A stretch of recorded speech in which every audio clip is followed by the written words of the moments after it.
Okay, hello. My name is Bob Carlson. I'm the first selectman. Some of you received a phone call from me. I tried my best to reach all the abutting landowners. I either spoke to you or left a message. There was only one person I couldn't track down, unfortunately, but I thought it was important to on something like this. It's important to the town to not have someone say tomorrow that I didn't know there was a meeting. So we did our best to kind of reach out. I'll try to do that in the future also when we have important things like this in town. So especially when there's people directly affected. So that's what we tried to do. Thank you all for coming. We may have a few more people come in. I think we have some people online. How many do we have now, Christine? 6 online. Okay. So we're going to start. I'm going to introduce our attorney, Mr. Rob Avina. He's going to give us just a little history on where we've been and how we got to today. And then we'll follow that up with a presentation. Thank you.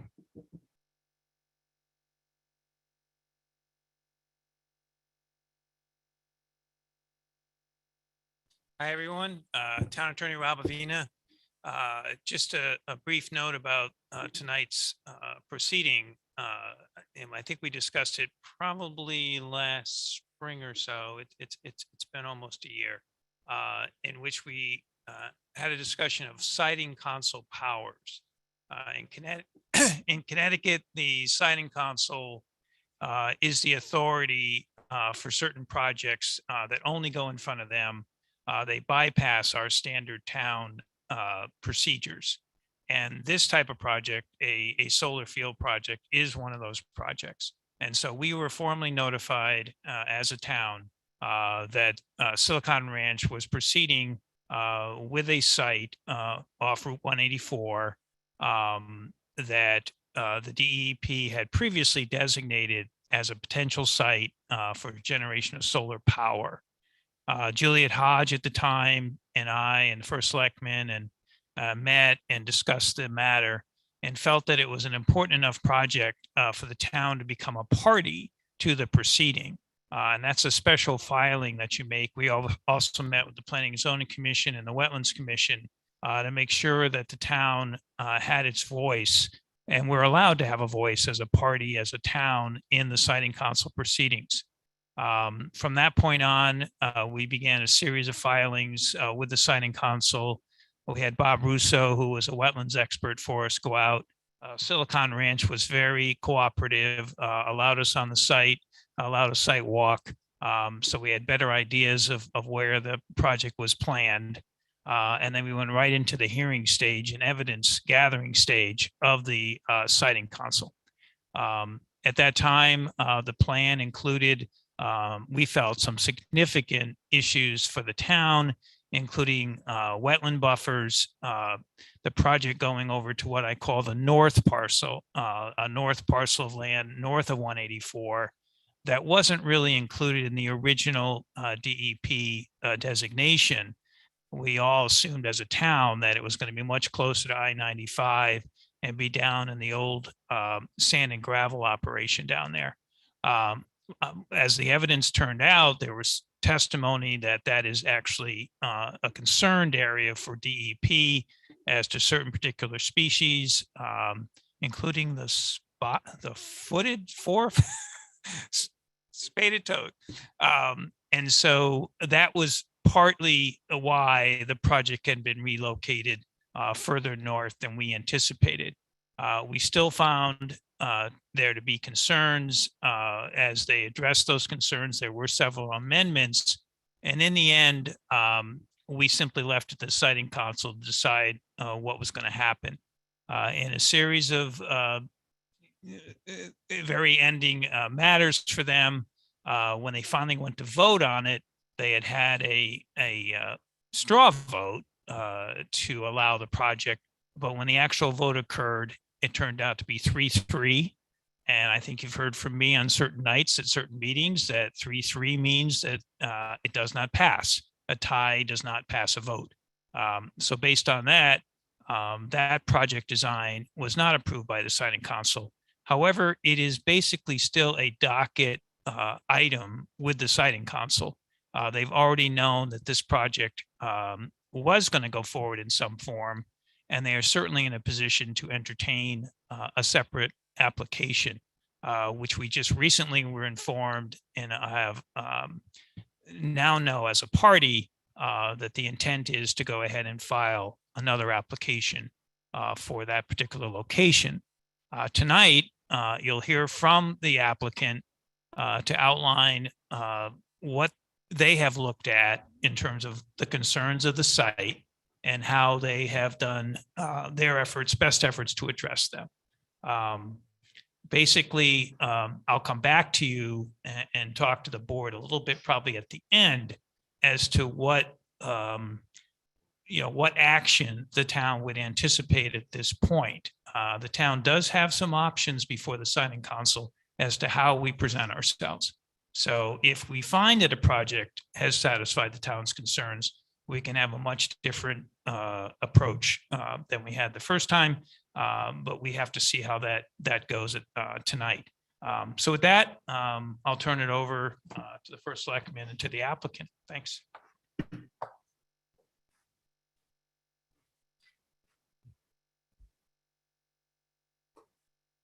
Thank you, Attorney Avina. Silicon Ranch, Ally, you ready to present? Sure. Great, thank you. Well, I'll start things off if I can. Thanks everybody for coming out tonight. My name's Ken Baldwin. I'm a lawyer with Robinson and Cole out of Hartford, and I represent Silicon Ranch in this project before the Siting Council. This is Ally Weaver. Many of you know Ally from site visits and other proceedings here in town over the last couple of years related to the project. Just to fill in some of the additional information that we think is important to present to you this evening that Rob Avina did not touch on. Again, the original proposal was for a 9.9 megawatt facility in North Stonington, north and south of Route 184. I think we talked a little bit about it during the original proceeding at the Siting Council, but it's important to note that while we certainly agree the original proposal presented to the DEEP under the small scale solar RFP did not include property north of 184, that developer, not Silicon Ranch, that developer did go through the proper channels to add property to that power purchase agreement, received the approval of the Public Utilities Regulatory Authority to do so. So while it was not a part of the original project plan that developer had intended to present to the Siting Council, it was added prior to the Siting Council application process in the appropriate fashion. Silicon Ranch filed its application back in February of this year. As you may recall, we went through fairly significant municipal consultation process as well as Siting Council review. We had 2 evidentiary hearings, 1 significant public hearing over the summer. And then as Rob pointed out, we found ourselves in a bit of a situation given the fact that we had a 4-3 majority of the council voting to approve the project 1 week, and then 2 weeks later, one of those members did not appear. Actually, he retired. That was a designee for the Department of Energy and Environmental Protection, Katie Dykes, designee on the council. Commissioner Dykes did not appear at the subsequent meeting to cast her vote that her designee voted prior to that meeting, nor did she appoint another designee to appear to cast her vote at the follow-up meeting. So again, 3-3 means the motion to approve, which was on the floor of the council at the September 23rd meeting, did not pass. So what we did get out of the Siting Council, though, I think was some very valuable information. We listened to the Siting Council members deliberate in late August about the project, expressing some of their concerns, things they liked, things they didn't like, things they'd like to see changed. In fact, several members who had expressed their intention to vote no on the project expressed that they would like to see certain conditions added if the project was to be approved. Several members who voted yes also expressed some concerns and reservations, but also encouraged the council to adopt certain conditions if the project were approved. The council staff went away in the intervening 2 weeks between the straw vote and the actual final vote and developed a draft decision in order, which incorporated a lot of those conditions, a lot of those requirements that were discussed during those deliberations. And we took a lot of that information to heart. And we think, after the action on September 23rd, we went back to our design team. We talked to our development group and thought about ways that we could make this project better. And what we came up with was a way that we think addressed a lot of those council concerns, a lot of concerns that were expressed throughout the course of the proceeding. And frankly, a lot of the concerns that the town had expressed throughout the course of the proceeding. So we're here to talk to you about that tonight. Ally's going to present those revised plans to you. And then we'd like to, be able to answer as many questions as we can about the new plan. So why don't I turn it over to Ally and we'll take it from there. Thank you, Ken. Do you mind the presentation? Thank you.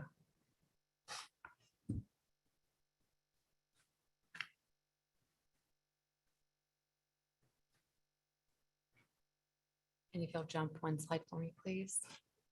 Next. Okay, thank you all this evening for having us. I really appreciate your time to be here. Like Ken mentioned, my name's Ally Weaver. I think I've met most of you, but for those that I haven't, looking forward to talking with you tonight.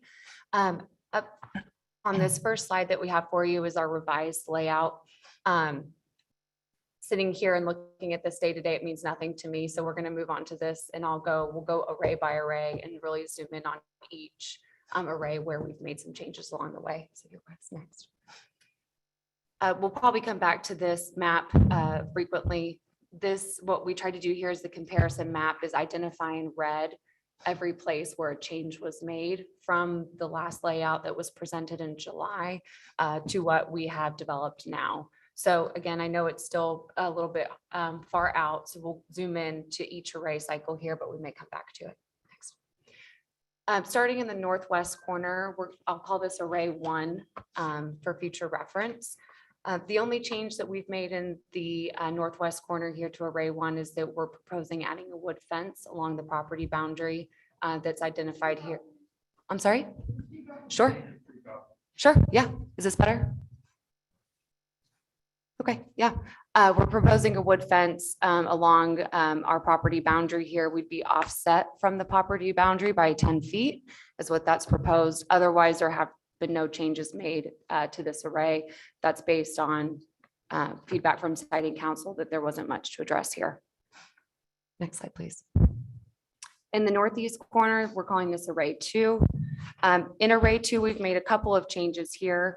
Along the yellow line, again, you can see along the property line, we're proposing a wood fence that would be up to 240 feet along this property line. It's 5 feet off. We've also moved the inverter, which is the black box there that you can see. We've moved the inverter 179 feet west. And so now we're 260 feet off of the property line with the inverter. We've also relocated the access road to the west as well, just on the other side of the wetland. Next slide, thank you. This is the southeast array. We'll call this array 3. Sorry. Oh, excuse me, southwest. Sorry, that's mislabeled. This is array 3. In this array, we've been able to shrink the laydown yard, which is kind of the hatched area on the north side, just south of Route 184. This is where it's a temporary construction area where we'll need temporary parking, our construction trailer, and to receive materials on site. So we were able to work with our EPC group to reduce this from 1.4 acres down to just 1 acre. By making that reduction, it's allowed us to move panels into that portion of the laydown yard.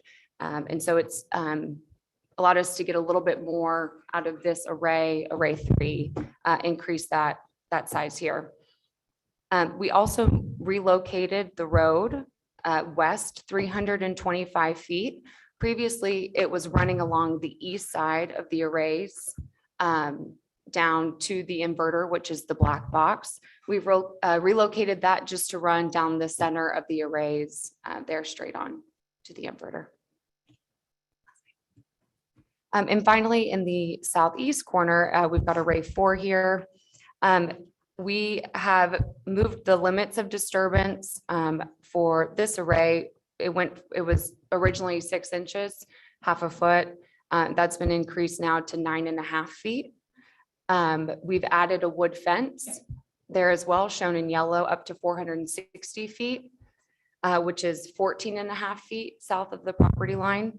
And then we've also shifted the road 23 feet south, and so it's now 28 feet off of the property line there as well. And those are the changes that we've been made. I'm happy to flip to any slide and start taking any questions about the changes. Go ahead. Go ahead. Oh. Right, Matt, can you go up and just say your name, where you live, and so they can hear you on, because we have people online, so. Yeah, I'm Mac Turner. I live at 37 Main Street. And my question is, on the previous slide, where is the inverter? It's this black box here. No, on the previous. Yeah, I don't see a black box. Yeah.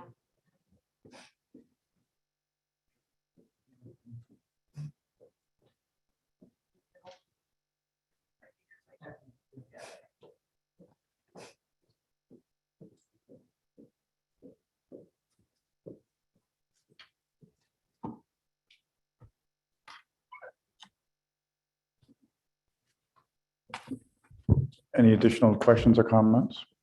Catherine? Maxwell. I live at 477 Providence. We live in Turnpike. If you added more panels to array 3, does that mean that the panels were decreased in a different project area, or is it more megawatts? Sure. Do you mind going up to slide 3, please? The comparison map. Perfect.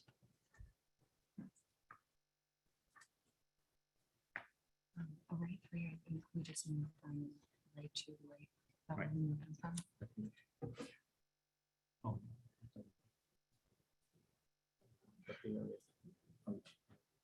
Sean, check this if that mic's on.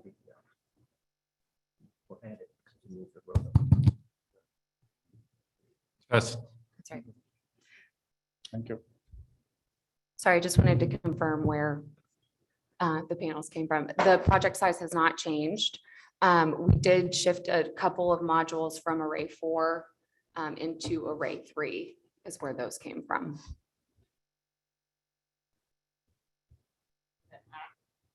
No. No. That's just identified the fact that the road was moved to the center. And so technically all of those panels shifted to the east.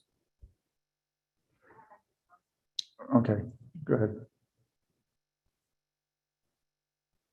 Kathy White, go ahead and unmute. There you go. Hi, this is Robert White, using my wife's phone. Robert White, 208 Norwich Westerly Road. My question was, the power that's going to be generated, is that going to be used in this town in this state, or would that be used in Rhode Island? So the power purchase agreement that we have with Eversource, well, the power purchase agreement is with Eversource. The way that, electrons work, they follow the path of least resistance for consumption. So typically what we see is that where facilities are located, the power is going to be consumed by the nearby homes, commercial, residential, industrial uses, whatever is going to be nearby is typically what we see. We can't say that it's all going to stay here because electrons are going to do what they want. But we're not shipping power, if you will, contractually. Okay, thank you. You're welcome. Yo, Ricka, did you have a comment?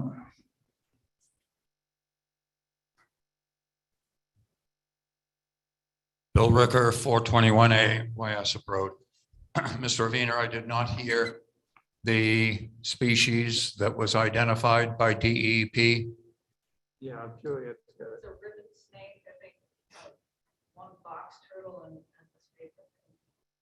But they didn't actually find it. There's still, it's, yeah. And the Okay, We did find those. We didn't have a 8-foot toad is what wasn't found on site ultimately. Yeah. as chair of the Conservation Commission, one, we weren't made aware of any of the species. We did walk the properties with Ally back in, was it March? April. Yeah, March. April. And thoroughly walked the Romanella property, looking at was allegedly vernal pools that needed to be kept at a distance, any of the solar panels. The vernal pools in question were not totally destroyed, but certainly terribly disarranged during the rape of the property when it was made a gravel pit. The 3 vernal pools that we saw were all in terrible shape and were totally surrounded by rock and gravel. Certainly not the floor of the forest that amphibians would need as they bred and migrated to other areas. Immediately, however, to the southwest of this property, and I believe it's off the property, were several pristine vernal pools that amphibians would likely use rather than the vernal pools that were on the property in question. With that said, we were not supportive, the Conservation Commission, the members that walked it and understood the material presented to us. We were not supportive of maintaining those vernal pools if we could save the 35+ acres on the north side of the road. We understood at that time that it was going to be virtually clear cut with both access roads as well as equipment storage and the panels themselves. I did a cut and paste. Juliet Hodge did, taking that material, also did a reconfiguration, and I believe it must have been presented to you, showing how, if not all, certainly the vast majority of panels could be relocated on the south side, particularly if you didn't have to maintain that 100-foot buffer from the vernal pools in question. To be able to have the power from solar is certainly something that we support. So the Conservation Commission is not against, I repeat, we're not against having solar power in that area. However, it's, in our estimation, poor judgment to destroy 35 acres of woodlands and the habitat within that woodland area, and what forests regenerate in oxygen for our community in order to have solar power immediately across the street.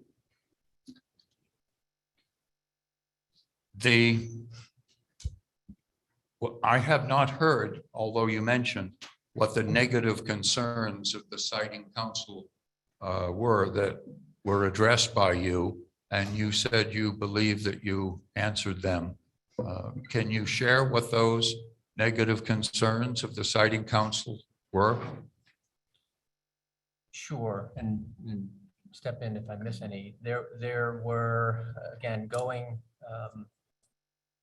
on the arrays to the north, there were concerns raised by the siting council about visual impacts from the immediate adjoining neighbors to the northwest. And I think, again, we've tried to address those concerns by the installation of a solid wood fence that would screen views into the facility from the northwest. We've added a similar wood fence along the Maxwell property to the northeast array. The other concern that the siting council raised with that northeast array was proximity of the access road and the limits of disturbance on that corner of the Maxwell property. Our resulting change from that recommendation was to relocate that access road to the other side of that wetland area shown on the plan that's up on the board now. You see that access road in red to the west of that wetland area, and the relocation of the inverter, which again used to be closer to the Maxwell property, moving it, I think Ali said 179 feet to the west, so that it would be further away from that property, more internal to those arrays. So that's how we address things to the northern side. On the south side, the siting council asked during the proceeding about why the laydown area and the parking area needed to be as large as it was. We were able to shrink that array a little bit. Well, let me take a half a step back and start with the southeast array. The biggest concern the siting council had there was the proximity of the limits of disturbance to the northern property line of Silicon Ranch, the location of the access road, the limits of disturbance, and the fence line proposed in that area, which at one point got as close as about a half a foot. We were able to remove some of the arrays in that area, shift all of those improvements to the south to create a larger buffer in that area, move the fence, the security fence to the south, move the access road to the south. We relocated some of those arrays to the southwest array of the project. You see those kind of in the upper left corner of array number 3 on the southwest side of the project. And we also are installing a screen fence, a wood fence along that northern property boundary adjacent to the Fitzgerald property, again, to help with views into the project area from that parcel. Again, our goal was in many respects to try and address the siting council's stated concerns, impacts on neighbors, while at the same time maintaining the important setbacks that they require us to adhere to from vernal pools, from wetland areas, not only Silicon Ranch, but every solar developer that comes before them. I represent a number of folks who've been before the siting council, and that magic 100-foot setback from buffer areas is something that the siting council pushes very hard on. So we were trying to work between those limitations and address the other concerns at the same time. And this is the plan that we came up with, the engineers came up with in an effort to address all of those features. Have you made, thank you. Have you made any attempt to move the, I guess it's array 1 and 2, the northwest parcel and the northeast parcel? Have you made any attempt to move all or parts of that across to the southern part of 184? We have looked at that, and I think what we'd like to do is get through some questions on this plan first, and then we can talk about that option specifically. But we have looked at that, and we'd like to talk to you about that as well. And if you just bear with us for a couple minutes, maybe to address some final questions about this proposal, then we can get into that one, if that's okay. I'll yield and come back after I've heard that. Thank you very much. Thank you. Mrs. Fitzgerald, do you have a question?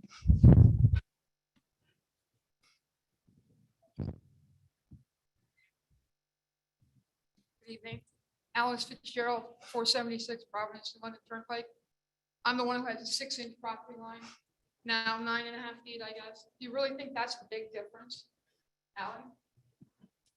It is, and from a design perspective, it's a substantial change. I can understand from your perspective as a landowner that we're still close. Really doesn't- to me, it makes little difference.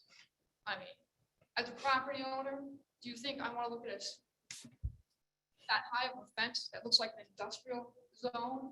This stuff, I'm not against solar at all. And I think you know that. I'm very cooperative with you people, with Silicon Ranch and you. I'm not against solar. It's a good thing. But it doesn't belong behind people's houses. It belongs in an industrial or commercial zone. It does not belong here. You're cutting more forest where you're cutting the forest behind my house, behind people's houses, where endangered bat lives and breeds. Nobody's talking about that. It doesn't live there all year long, it breeds there. What are you talking about that? And that's gonna be gone. That's part of the environment as well. And now, I paid money for that property, and now I'm gonna see a fence and razor wire for the rest of my life. My property value has already gone down. My house was up for sale because my husband had to move to Maine for a job, and we couldn't sell it because of this. How do you think I feel? Just to be clear, Alice, the fence that we're talking about that would be closest to your property is a wood stockade fence. You're not gonna see, Fence around the whole solar array. which is behind that, if I'm looking at it from your understand property, now, that But security first, you had fence. hay bale was the first choice of, you got to throw hay bales on our property, and we have to stack them up to give us a mitigation. I mean, come on. Well, that was for construction noise. That was a solution that we I had understand, offered. We've but- also been open-ended and said, if you have a solution, I we know. would be And then we happy to have consider it. 49 decibels of noise from an inverter at my house. That's outrageous. That was the first plan. I have migraines, chronic migraines. I couldn't listen to that all day if I lived there, or anybody else doesn't want to listen to that. I know you moved the inverter further. It's still a chronic, it's all noise, constant noise. I didn't move here to listen to that kind of noise. Neither did these people. Anybody heard of pile driver? I can show you. This is one pile driver. That's one thing going to the ground. How many months? And that's into mud. That's not why we moved here. And that doesn't belong behind somebody's house. I don't think you'd want it behind any of your houses. That's not why we moved to North Stonington. If I wanted to live next to a commercial industrial zone, then I would move there. Yeah, it's very nice that you're gonna put up a fence so I don't have to see a lot of it. I don't know what it's gonna look like. And there's a lot of other things that be considered. I mean, I have a lot of things here, but I'm not gonna go through them today. Because it goes to the siting council. They're the ones who need to see it. How about the fires that have gone, that are in these solar panels? There's been 2 fires in Windsor Locks, Connecticut, on solar panels. They didn't even know the fires occurred until days later. The solar panel's been burnt. So where does that debris, all that hazardous waste, where did that go? Into the ground. We say no, it doesn't happen. Well, it does happen. You're over a watershed. Sorry, those are my comments. Thank you.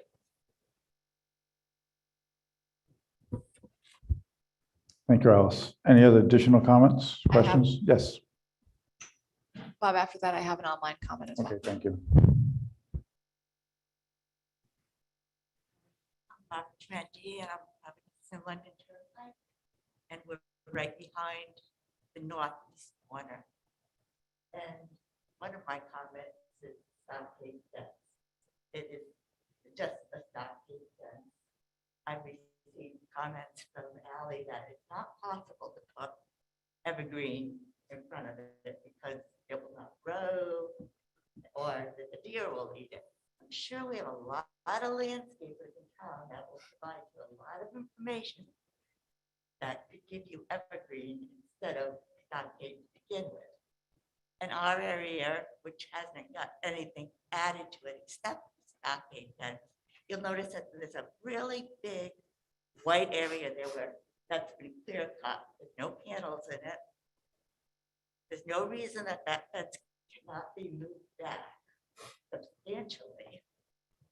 I know it's probably clear cut, so you don't have the shade on the panels, but I think, there's 26 abutters to this project. And these are 26 resident families of Stonington that are having their lives turned upside down.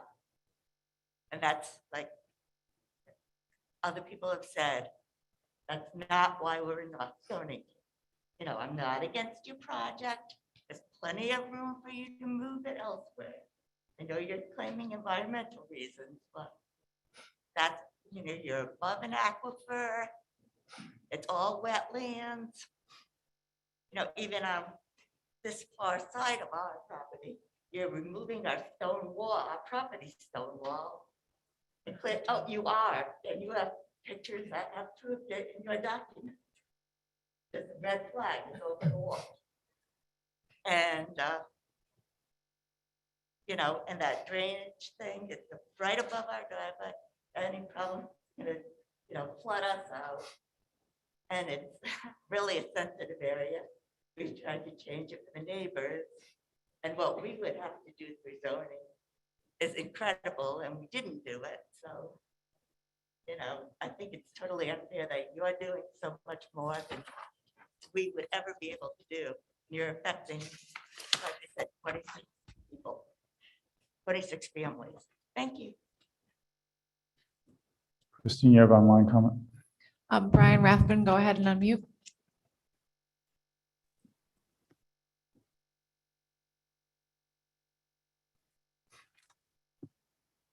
Yeah, I think I'm unmuted. Okay. I'm Brian Rathbun, 263 Grindstone Hill Road.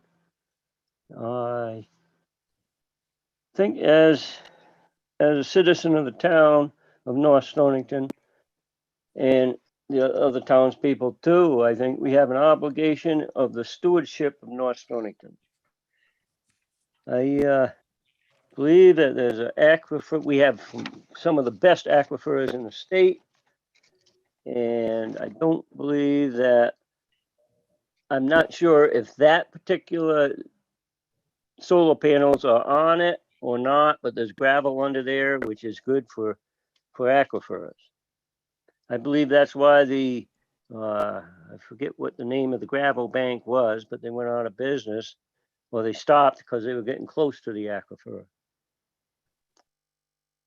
I think if we have a beautiful water supply, like we have, we got to be very cautious of what goes in. I understand that solar is a good thing. I have solar myself. So it's kind of like water against solar. What do we need to protect? I got a couple of questions that I really would like to have some answers for. One would be, are there going to be any chemicals used around the panels to prevent the growth from growing up so the panels will be able to get their sunlight? And what impact on the land will these chemicals, if you use them, are going to have on our aquifer? The other question I would have is, when a new technology comes along and solar panels become obsolete, how difficult is it going to be to reclaim that land, to put it back into the beautiful land it is now? And those are my two questions. Thank you. Thank you for your questions. For the first question about vegetation and ongoing maintenance, we do not utilize chemicals, herbicides, pesticides, unless the state directs us that we have to control noxious weeds. So that's our goal as well, is to never utilize any chemicals on site. That's not within our plan. In our vegetation management plan that we've submitted to Siting Council, it clearly states that under no circumstance will we, but for when the state requires us to do so. So we are committed to that as well for the ongoing vegetation maintenance. We have looked at doing our regenerative energy program on this site, which is incorporates utilizing sheep for grazing, and that's the form generally utilized for maintaining grass height.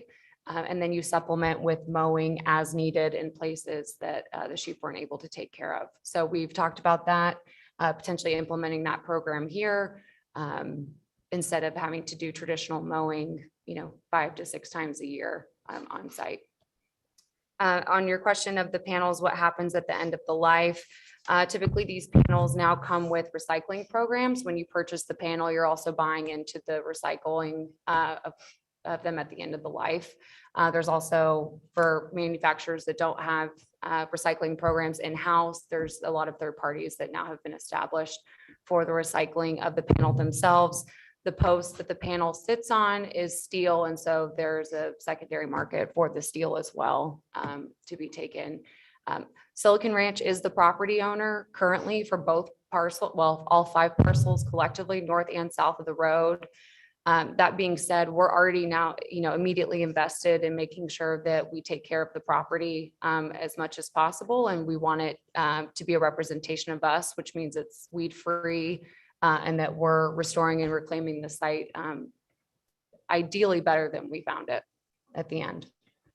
The only thing I'll add to Ali's comments also with respect to the aquifer protection area, the groundwater protection concerns, that was a significant issue, if you recall, addressed by the Siting Council during the course of their proceedings, during the course of the pre-hearing and interrogatory process, as well as the hearings themselves.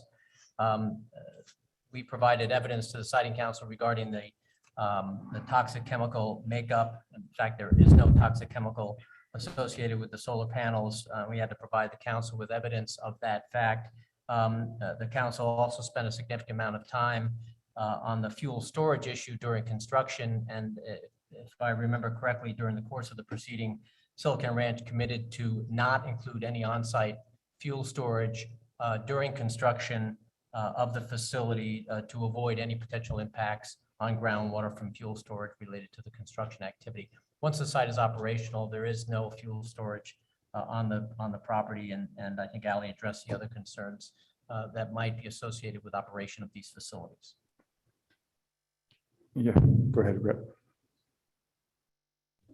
Just listening to what you said earlier and a lot of the comments tonight and previous comments, you mentioned that there might be an option for, you looked at full south side, and it seems like all the way leading up to here, that was been the pushback, that's been the concern. So I'm just wondering why, when you came back tonight, you wouldn't lead with that option as your option for the residents. Well, I think as a gentleman mentioned, that as we've been looking at this, that we don't have an option to fit the entire 9.9 facility south of the road.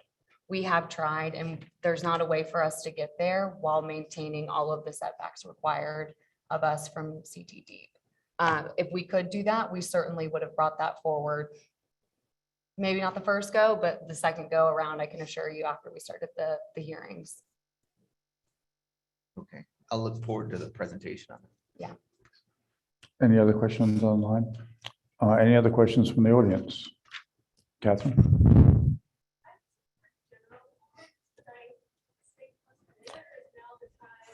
No, I guess you can state them now, and then we'll have Bill Ricker come back when everybody else is done for his second time around. So go ahead, Catherine. And we can get in. We do have another option to share. This is the 9. This is what we have for 9.9. Do you want to share that option now then? Sure. Okay. Are there any other questions about the 9.9 megawatts?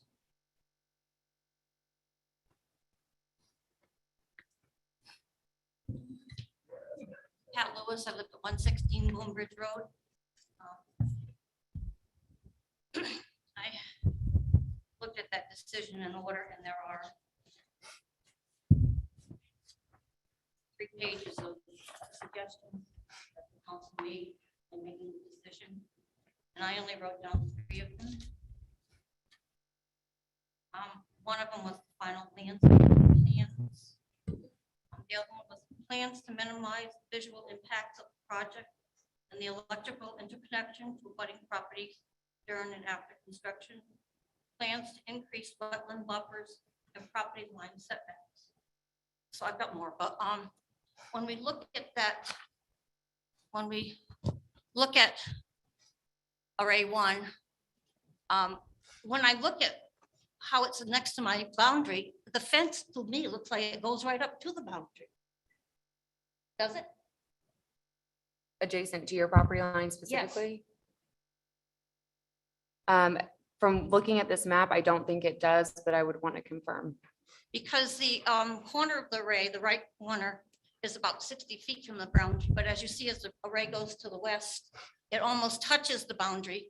So it certainly is not within 60 feet. Well, the array wouldn't be within 60 feet because because between the array and the fence, you still have an open area where I assume vehicles have to pass through. And then you have the fence, and then you have my boundary. So I'm just wondering, as it goes to the west, that 60 feet kind of diminishes almost to exactly on my boundary.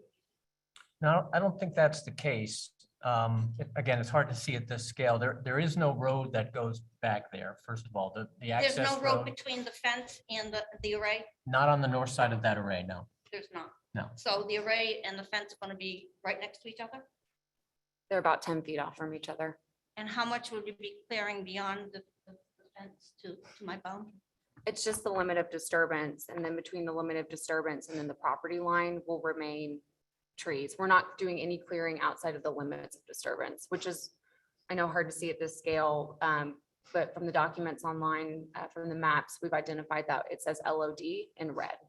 So is the limit of disturbance beyond the fence? And you said the fence is up against the array. So if we just kind of visualize, right, we've got property line first, then limit of disturbance, then fence, then panel. Oh, so then Does there that is make going to be cutting between the property line and the fence. That's the limit of that's the disturbance. So the limit of disturbance is meant to represent the fact that not necessarily the fence is where we stop touching any of the property in conjunction with the project. A lot of times what that represents is grading, and that we have to start doing a little bit of grading outside the fence in order by the time that where the panels sit, that it all runs together. So, so is the fence going across the whole northern parcel, northern array? No. Oh, it's not. Well, which fence are we talking about? The wooden fence. It's not, and neither is the security fence. Neither? That, this line here, getting that's There's hard no to see. security fence on the northern part? Could you go back? Which slide is it that don't get, shows the blow up of that? I think 3 or, oh, that is I thought 3, there 4 has to be. maybe. Right, Thank okay, you. there you go. So the parcel, the boundary line is in blue. The red dash, it says LOD up close. That's the limits of disturbance. So it's going to be disturbed right up into the boundary. You're going to be clear cutting right up into the boundary. There is a gap there, and I can get you the number of feet. It hasn't changed since our last conversation. Well, and on part of your handout, you said there's 40 feet of trees, but 40 feet of those trees are on my property, not part of your property. There are trees remaining. We're not, the limit of disturbance does not reach the property line. So what kind of fence is going to be there on that piece of property? We're proposing 2 separate fences. We have one security fence, which is the 6-foot high chain link fence. And then in the yellow particularly, we've suggested a wood fence for visual mitigation. So there, but that's not on the eastern part of, only on the western part. Correct. Why not? The goal is to minimize the visual impacts of the project to abutting property owners after construction. It was in relation to the 3 neighbors specifically that were outlined in the petition. As it related to your property line that we shared there, and you and I have discussed, based on where your home was being several hundred feet away, and then your panels that are on the property, plus your trees, the view shed is going to be substantially broken up, and That doesn't mean you I won't can be use seeing the it. property between my house and You your certainly can. parcel. Yeah, I you mean, certainly I could- can. I could have children and grandchildren, great grandchildren that build a house there and they gotta overlook that. Anyway, so the next thing was to increase the wetland buffers and property line setbacks.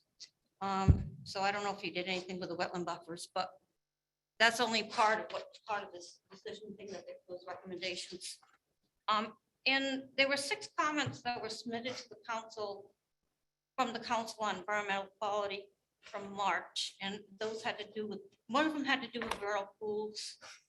And it suggested that it limited to be no more than 25% of the critical, that the development area be no more than 25% of the critical terrestrial habitat. But in the project draft of the petitioning finders on 8/9/21, it does exceed that.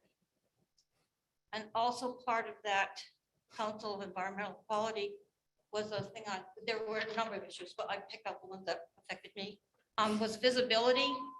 And the council recommended that evergreen deer-resistant vegetation be installed along the proposed fence line.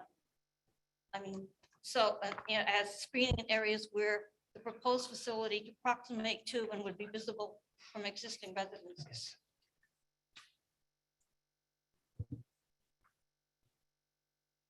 So anyway, the numbers that you have written in the final report are different than what are exactly for my boundary. I had a couple other questions that had to do with the panel. Mr. Silvestri had recommended that we go with a higher kilowatt panel so that we could decrease the property that's being used. And the decision at meetings was that it would cost too much money. That's not your part of your business. So is that option you can still consider? I think what we had explained during the hearing was that there certainly are manufacturers that are known to be the best in the business and best in class. And when you own and operate the facility, we want the best equipment in the field to perform the best for us. And when you're looking for the top tier equipment, it's not necessarily maybe what the highest wattage is available on the market, because the higher wattage still has to go through testing to make sure that it's high quality, that it doesn't have to be replaced, that it's meeting its warranties. And so for us as a company that's doing many facilities across the country, we're always trending towards the things that, you know, we want the best that's available, but we also need it to be proven because we don't want equipment failing on us. And so what we had asserted was that we did work with our manufacturers, and the best that we could get was the 475 watt panel at that time. Because he did indicate that evidently it has been brought before them before, that there are higher kilowatt panels made. So he was aware that they are, and that was his concern about why not go that route and bring it up the northern parts. And I guess that's our point, is that it's not with any manufacturers that we would say meet the stamp for us, that is equipment that we would be willing to stand behind at this point, because the technology is too new.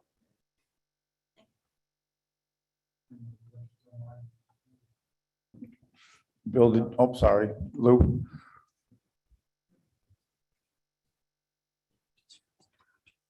Lou Steinbrecher, 245 Wyhasset Road. One comment and then one question, just to kind of fill in the blanks. Comment, what I'm looking at here looks like something that's doing the bare minimum to sway a vote or two for the siting council. It does not take into account any of the feedback from the residents. You can say it does, but it really doesn't. Time and time again, there's been complaints about going north of 184. There's really no change there. You said it yourself. Nothing's been changed other than moving the fence a little bit, moving the garter a little bit, but nothing's really been changed. So to me, looking at this, it's just to try to sway a vote or two, because that's all you really need to do. And this is just all a show. If you really are serious, then you would be talking about, which you say you have this option too. This is just playing games with us. Now, down in the old gravel bank, it's much harder to develop. Some of us understand that. You can't drive a pile into the granite. You have to drill it. That's a lot more costly for your company. We understand that too. The point is, what you've shown us here doesn't do anything for us. And that's just how my observation. My question is, and it was sort of answered, but were there any endangered species found in that area? And how vibrant are those vernal pools, which are really not vernal pools at all. They're just puddles that fill up with water because they went down to the red. We all, if you've been there before, it all grew up with all the overgrown. That's what was there. They weren't vernal pools. They are vernal pools. We have experts on our team who spent months out in the field identifying the vernal pools, identifying the edge of wetlands, and doing studies that have now been completed to identify the species of concern to the state DEP. We need to take those into consideration. The Siting Council needs to take those into consideration. I disagree with your representation that this is all for show. We went through an extensive process. The town was a part of that process. And I think we've got a lot of valuable feedback from the town. Through the Siting Council process, did we relocate all the arrays north of Route 184 to the south as the town wanted from the start? No, we didn't. We were trying to maintain the output from the facility that was required of us under the existing power purchase agreement that we have with Eversource as a product of our RFP process through the state. So that has been an important goal of ours all along. But the Siting Council made a number of good points and a number of points that we thought we could address by making the modifications that we talked to you about earlier today. It wasn't done just for show. These are important changes that are costing Silicon Ranch time, effort, and money to make in an effort to try and address the Siting Council's concerns. We had 4 of the 7 votes in favor of the project.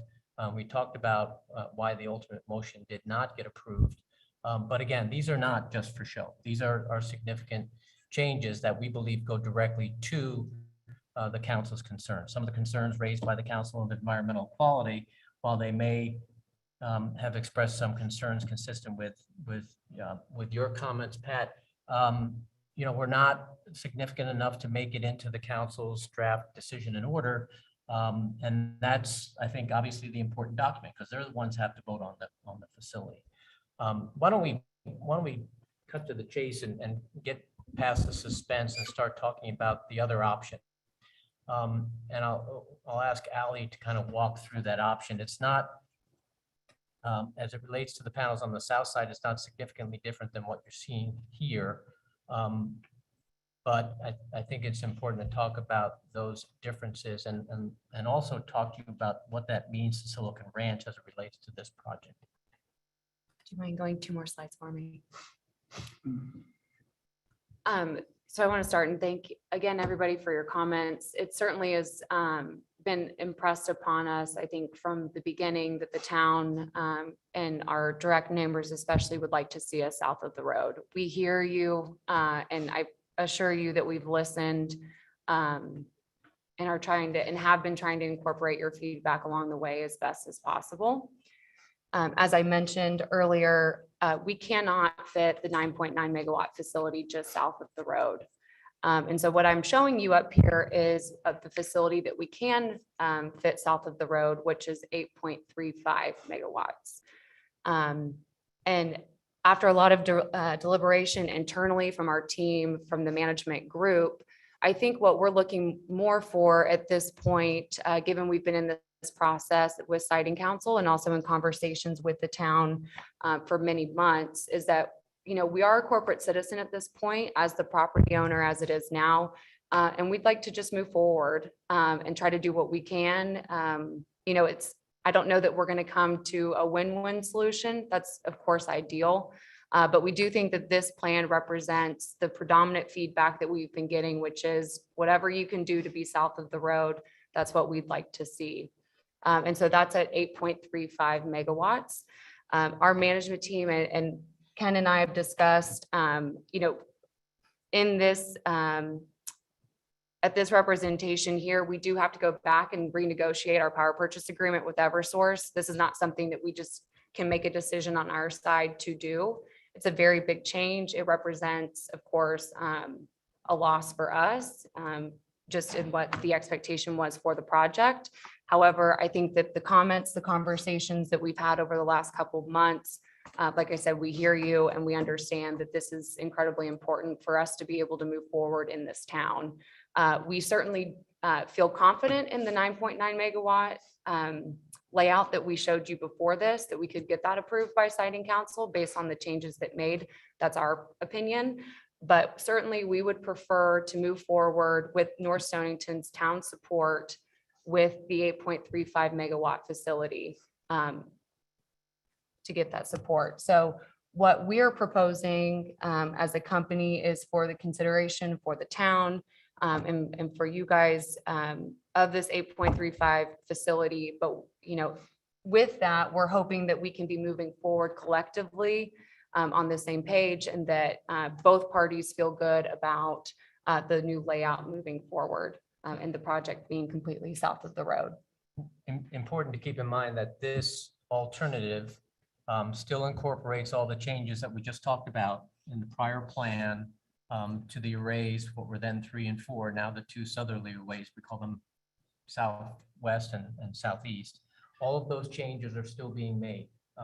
Moving in particular, the arrays to the east, moving that entire array field to the south, increasing the buffer setback from that northerly property line and moving the fence line to the south, moving that road to the south, ultimately moving that screen fence to the south to provide that additional setback that the siting council was talking to us about. We're still decreasing the size of the laydown area and the parking area. We've moved some of the solar arrays over to that westerly side to make up for the additional distance that we've increased the setback from the Fitzgerald property. There are some other changes to the size and depth of the detention basins to accommodate that change. But it does result in a loss of about 1.5 megawatts of output from the facility, which is significant. But again, I think if the town is willing to support this proposal, we are willing to proceed with this proposal to the siting council. And let me quickly outline for you what that process would be, because I think it might be helpful. In the Administrative Procedures Act for the state, there is a way that we can ask the council through a motion to reopen the existing proceeding. We will not be filing a new application with the siting council. We are asking them to reopen the existing petition number 1443 on a showing of changed conditions. I think when you look at this plan, when you looked at the prior plan, the change conditions are obvious. Obviously, they're a little bit more obvious with this plan. So it's a 2-step process. We would file a motion to reopen, which we plan to do on a showing of change conditions. We would incorporate these plans and other revisions to the existing evidence in the record into that filing with the siting council. And the siting council would act first on the motion to reopen. If they find there are change conditions, they would approve that motion, and then they would review the additional information and evidence, the changes that we've talked about in light of the entire record that already exists. So we wouldn't have to recreate the entire record. We would simply be relying on a lot of the information that's already there, plus the additional information we would be submitting as a part of this change conditions application. So again, happy to answer any questions you might have about this option. Yeah, you said this still has to get approved by National Grid. You have a contract with them or a proposal with them? With who is it? Oh, Eversource rather, Eversource, yep. So you have to still submit to them and they have to approve of this, or? Yes, we'll have to work through the contract with Eversource. Okay, so are you confident that that could happen? Confident enough to bring you this option. Okay, second question, what happens to the northern piece of property? I mean, it's empty now. If you go with this plan, can you put panels on it in the near future? Would you look to sell it? Is it, and what, right now it's gonna be left alone under this plan, but what is there any future plans for this property if you move to this plan? We haven't started thinking that far ahead yet. We're just trying to get through on this current plan as is now. We would hold on to it for some time and probably start thinking about that after we finish construction, how we want to move forward.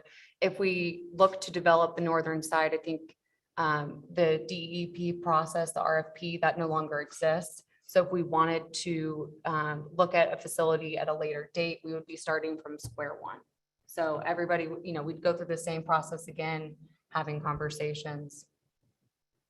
And none of the concerns raised by both the town or the siting council on the northern parcel go away. If we were to go back and develop that in the future, we'd have to be back before the siting council with a new proposal.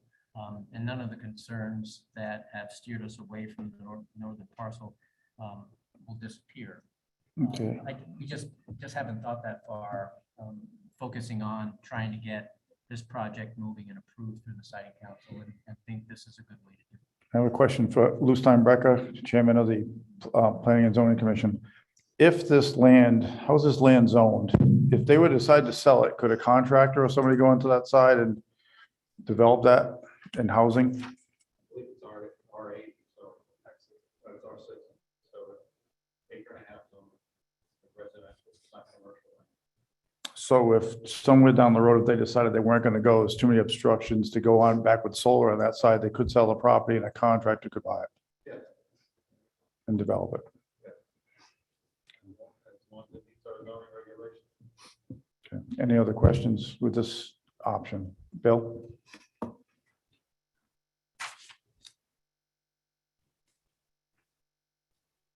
Bill Ricker, Wyassup Road. I do believe that you listen to the townspeople.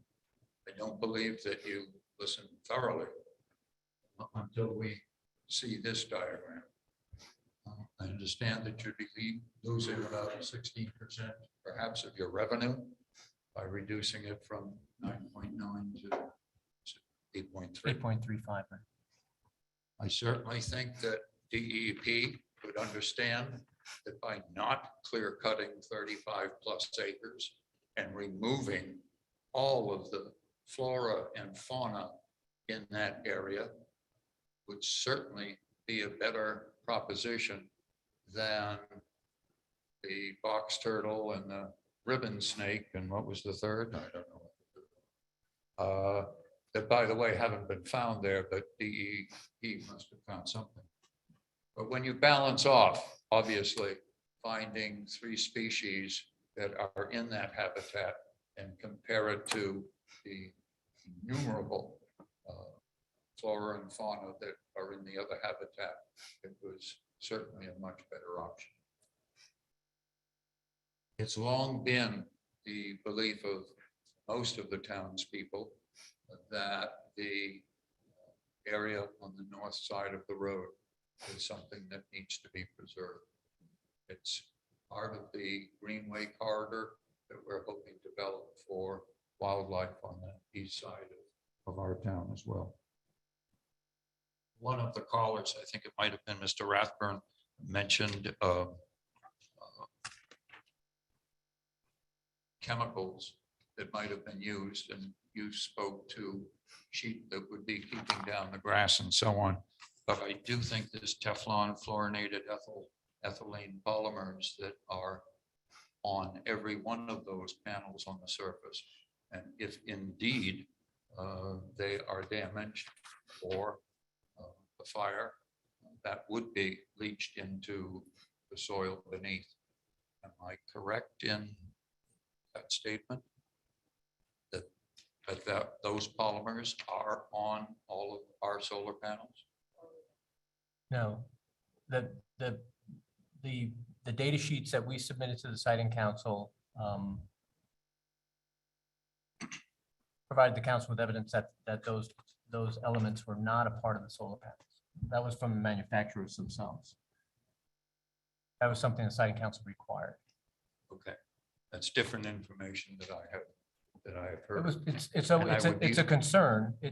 It's always been a concern. It's a concern in every solar project that has been before the siting council, which is why they require that we give them the spec sheets for the solar panels. And the information that we received from the manufacturer was that those elements do not exist. Another concern environmentally, and we may be concerned about large animals, but insects have been attracted to solar panels as a breeding ground, thinking humorously that it was a water source. It's been suggested to ameliorate that is to put tape or some structure across each panel, which may reduce even further up to, but not over 1% of your megawatts, to deter insects from coming to that solar panel as a breeding area. Have you ever heard of that? Have you addressed that in any way? That's not something that we've deployed on any of our facilities, any tape. I have not heard this before. I will say that we don't wash or clean our panels just between rain and snow. We let Mother Nature do its thing to wash them off. So if a habitat is created and it sticks through the rain or the snow, then we haven't seen anything like that on any of our facilities. Let me read very briefly what we've researched. Researchers have recommended solar panels not be installed near bodies of water. The selected southernmost site is surrounded by standing water. The rationale for this recommendation being some 300 species of insects mistake the surface of solar panels to be the water where they lay their eggs. One solution offered is to tape white strips across the surface of the panels, reducing their attractiveness. The project may be sensitive to the town's environment by such a small addition, as researchers conclude this technique would only reduce energy collection costs by approximately 1%. So I certainly have learned that, and I'm a bit surprised that you would be aware of it. My last question is. So can we get that information from you at the end of the hearing, if that's okay? I've Okay. done a number of solar projects in the state, and that's the first time I've ever heard of that Sure, concern. I don't have the reference that I received from this, I'm afraid. I took the summary of the research that I saw, but using that, you may be able to. Sure. Fine, sure. Appreciate it. Thank you. My last question is what Vermonters have been concerned about, and that is the blight of the land. Their concern obviously has been taking farmland, which you're not doing, and we support the use of the property on the southern section, which isn't good for farming. But is there anything written in your contract that will allow for the end life of these solar panels to have either your company or if in 25 plus years you're defunct, the company that has assumed the responsibility to dismantle and make whole the property that presently exists? Is there anything in writing that states at the end life of this solar project that the town will not be encumbered with the cost of demolition?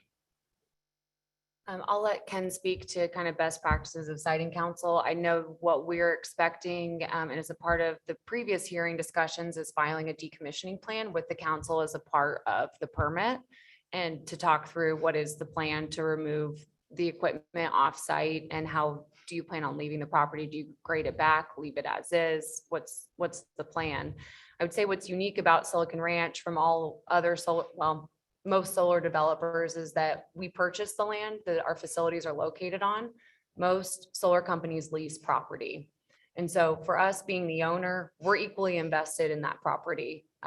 And so, you know, I can't say who or where we're going to be in 25 to 40 years. I will say the equipment life is warranted for a 40-year period, meaning that we expect the life of the equipment to long surpass that because it's warranted up to 40 years. And we still expect there to be value even after, you know, the contract has concluded. What we've been talking about as a company, and I would say as an industry, is that because there's still value left in the equipment, that it certainly could be repurposed in many ways, pulled up and taken. I would say we'd be, leaving a significant investment on the property if we left it there, whereas we would be inclined to repurpose it elsewhere. So I guess my point is like as a company today, and kind of what I can speak to is that because of the value of the equipment and because we're the property owner, we don't want the blight either. we'd be inclined to go, pull it up and use it elsewhere. Once it comes to the end of the life, we'd still be inclined to pull it up because we'd be thinking about what's the next step here for the property. Well, I can tell you where I'll be in 40 years, but whether your Yeah. company will exist in 40 years. Yes. Or whether any of the equipment would be of any value in 40 years is questionable. I So understand. I just want to make sure that the town government will not be saddled with the dismantling of that property. And I hope that that would be worked into the contract. So the decommissioning plan that the siting council has as a part of this filing will be included as a part of any approval that the siting council were to give to the project. Gives them the enforcement authority at the end of the project's life. So they have the ability to make sure that Silicon Ranch does what they said they were going to do as a part of that decommissioning plan, including the removal and the reclaiming of the property. So I think that's the mechanism to make sure that Silicon Ranch does what is required of it through the decommissioning plan. Certainly doesn't impose any of those responsibilities on the town, but it does continue those responsibilities. And the state uses its enforcement authority through the Attorney General's office as a part of its approval, the way that it can enforce any of the other conditions of its approval associated with these types of facilities. Our recommendation, as we have discussed this as a conservation commission and have discussed the possibility of seeing a modification with only panels on the southern part, the conservation commission can recommend to you that we would support this draft rather than the compromise position we first heard of. Okay. Thank you. Thank you. Juliet? Sure. I don't live here or work here anymore, but I do feel very passionately about this project, which is why I'm here tonight. Obviously, that plan makes me much happier than before, but I can't help but ask why the panels, more panels, I'm gonna walk over here, can't. Why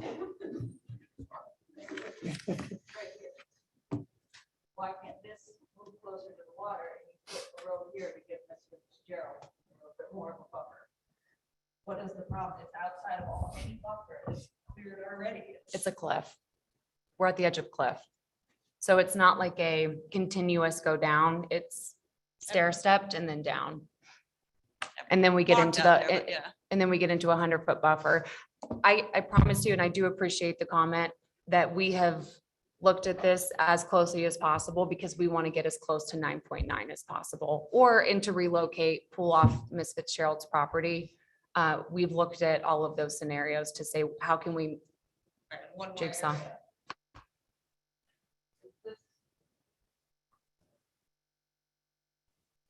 This part of the property?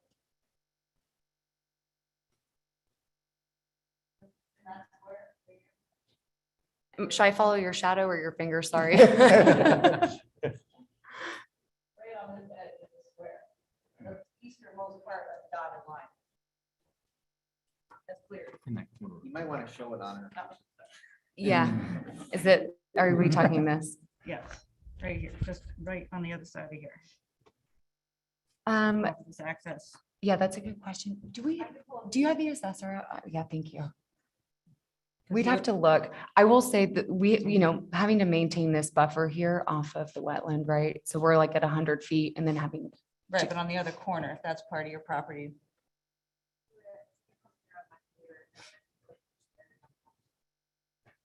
Okay, yeah, I follow. So where the yellow property line is in that corner, basically the stream here that we just pointed at is on our property line. Yep.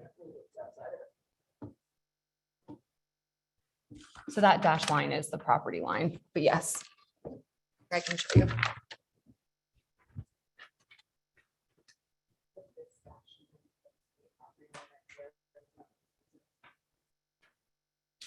Yeah. There's other parts in there. the effort put into it makes me nervous that you're not going to sell that upper parcel right away. That just makes me feel like somebody's going to come back, but I don't know, I guess originally I was upset by this because the original DEP site was the gravel bank, because that program was to reuse brownfields, and nobody came back to the town to say, hey, we're not going there, we're gonna go to the north. I mean, I've been working here for, or was working here for 13 years. I didn't get a phone call, you know, so I think that felt a little deceptive, and to move right into virgin for, I mean, it's beautiful on the other side of that property, and to affect that many homeowners in a residential district when we're already saddled with 2 other large solar projects that wiped out farmland right behind you. You know, this is hard for the residents here to take, and I absolutely get that. They didn't move to North Stonington to a rural residential zone to have a industrial use behind it. And we do allow solar in an industrial zone, which is why we didn't fight the big worst project behind you. But we didn't feel that was right, because it is an industrial zone and we allow that in that zone. But this was a tough one to swallow, which is why I think we're all pretty passionate about it. Thank you. Gary, Anita?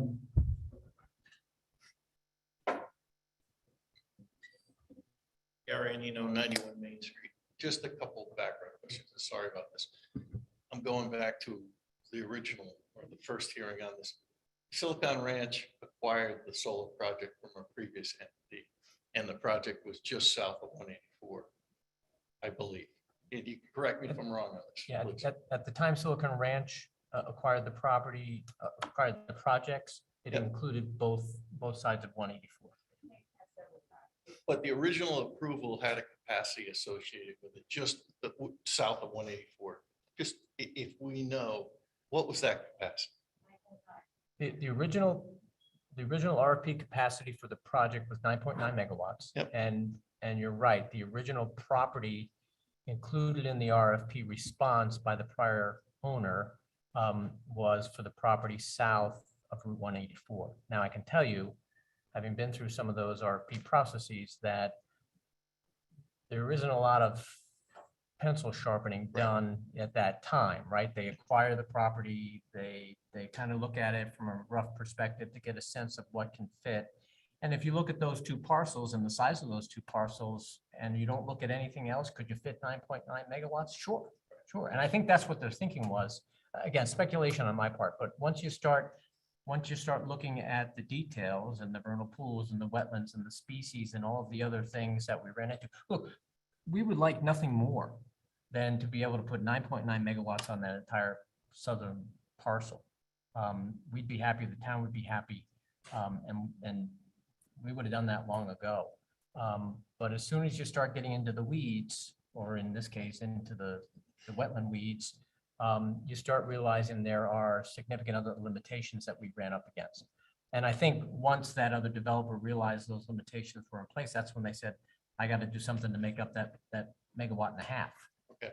So now we're back to the point where Silicon Ranch is essentially saying we'll eat the megawatt and a half to get this project moving forward, which is where we are today. It took a long time to get here, but that's kind of what happened, I think, with the prior development. I was sort of pulling on the thread to see where the checks and balances are. So pro forma went in, say we own this land, we're going to be south of 184. We'll put in 9.9 megawatts, whatever resource is good to go. You get in, you start designing, can't do it.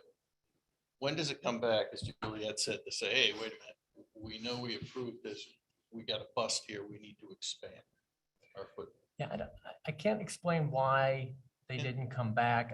I'm not sure. They were in talking to you early on about the project, probably just introduce you to it, or do you recall? The Form 2 was the one they spoke to, Okay. and one other person, and it was only on the ground thing. So Yeah. not the 2, there's a parcel on the summit side that was also added. It was all supposed to be right by I-95, and even in those documents, it said, it's great, it's already cleared, perfect, all sunshine and roses, we're gonna give you a park, whatever, and they never came back. Nobody came back. Right. In between the time that original RFP came in and when those 2 parcels were added, we note is that when you didn't even notice the other, we noticed that solar comment started by, I'm like, well, that sounds like a solar. Then I think I got one missed phone call. That was it. Nobody ever talked to me. Didn't talk to me. Okay, enough history. Sorry, Julie. We're good. We are where we are. The preventive measures, the fences, the chain link, the wood fence, the sheep grazing, is that, and the restoration, does that capture or does that attach to the land? So I know Silicon Ranch, you've told us before, is a buy and hold company. But say you're acquired, or say you spin it off. Do those measures attach to the property or do they extinguish under a new owner? So everything that we walked through here is what we're filing to siting council. And so siting council is holding us to continue that, whether it's us or somebody else. That's what I wanted to hear. Yeah. It travels with the. Correct. Property. If a new entity gets it, it doesn't go away, no new deal. Right. Right. That's important. Yeah, projects are transferred after siting council approval on a fairly regular basis. It's not Silicon Ranch's practice, as Ali stated. But yeah, they're held to the same conditions, to the same requirements, to the same plan that was approved initially. So it's not captured in the deed, it's captured by the siting council approval. In the approval, right? Correct. Right. So how does that tie to the property? So I'm looking at a doomsday scenario, and that's kind of my glasses half full. Well, once the facility goes in, it's, so kind of back to adding that parcel on the north side, what happens is whenever you get a PPA with Eversource, we have to send to them, this is where the project is going to be located, and this is where we're going to put the power on the grid. That can't change through the duration of the contract. So I would say right then and there, as far as like this project goes, it doesn't pick up and move. It would have to be something completely different. No, I'm worried about the restoration and the Sure. fence. So Yeah, so everything that's if there's a filed- lesser quality owner and they're not taking care of the fence, so the fence falls down, or the sheep knocks it down, or the sheep escape. I mean, does that transfer to the new Silicon Ranch? That's what I Correct. want. Yes. And we have the teeth to hold them to it. Yes. Okay. Yes. Thank you. And I appreciate you bringing up the sheep piece too. I will say that that is something that our company does. We understand that this is an agricultural community, that we've gotten, I would say, either neutral or positive reaction to the regenerative energy program. We certainly don't want to deploy sheep out here if that's not what you're interested in. Siting council does request, because it's part of our maintenance program, that we state that that's something that we can offer. But I think what we would be looking for is to work with the town, whether we're starting tonight or in, next year, to say what works here and what would you guys like to see here. We do have to submit kind of the optionality list, if you will, to siting council. But at the end of the day, like I said, if you aren't interested in sheep, we certainly are not going to force sheep out here. But the trade-off is that we're mowing, right? So there is a trade-off that So it's exists. sheep or machinery, basically. Sheep or machinery, right? I want to hear Mac tell me how you're going to protect the sheep, but that's okay. Thank you. Yeah, thank you. Attorney Avina, Attorney Avina, would you, at this point, give the Board of Selectmen some, as the town attorney, what we, Sure. Thank you.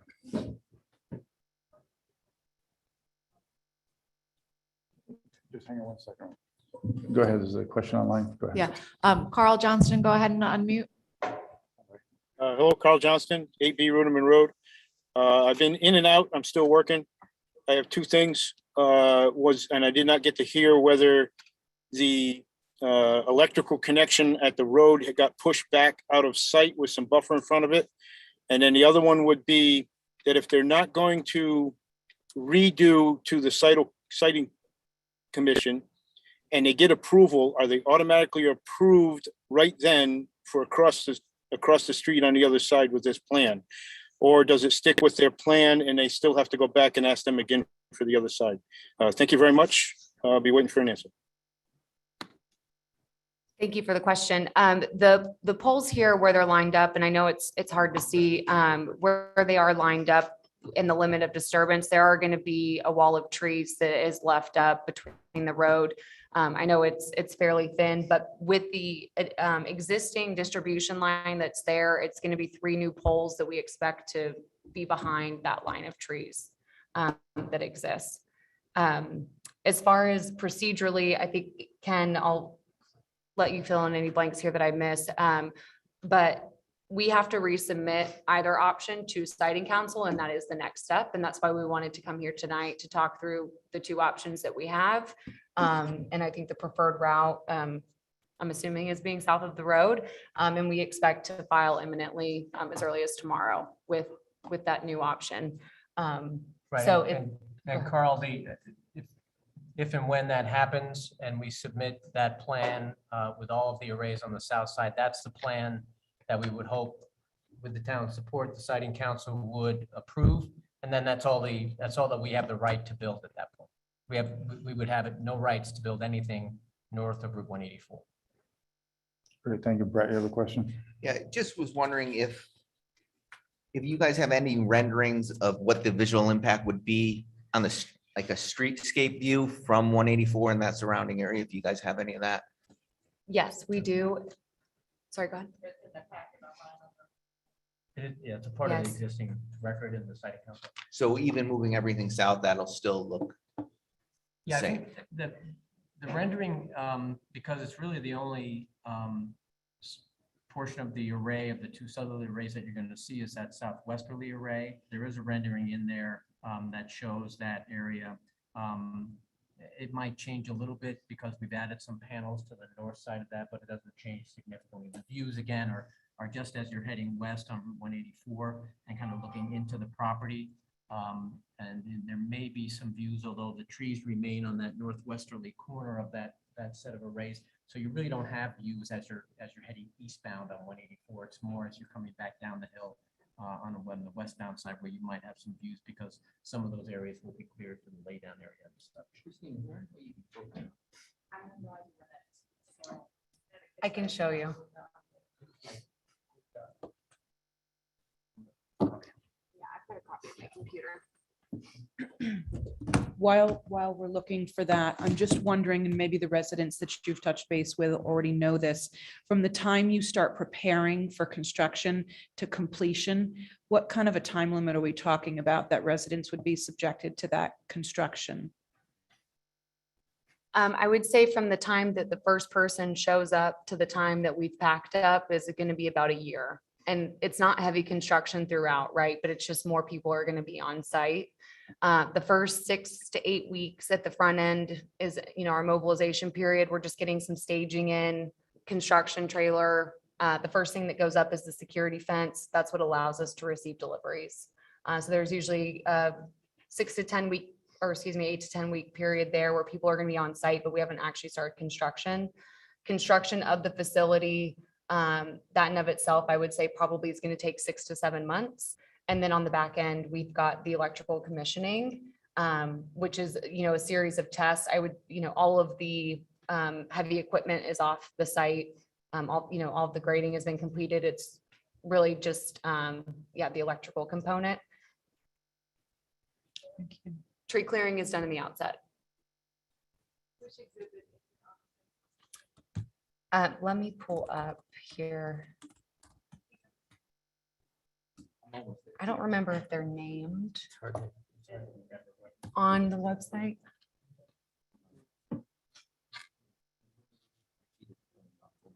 Oh, great.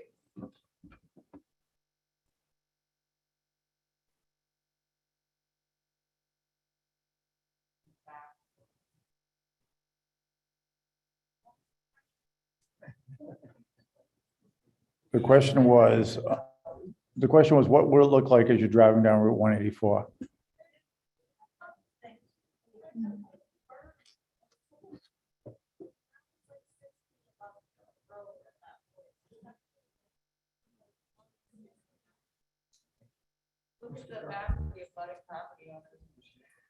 Catherine, if I say something incorrectly that you just said, please tell me. But I think what you just said is that there's a berm off the road. And so the property actually sits up. And so as you're driving down, what you really see is the berm, not the property.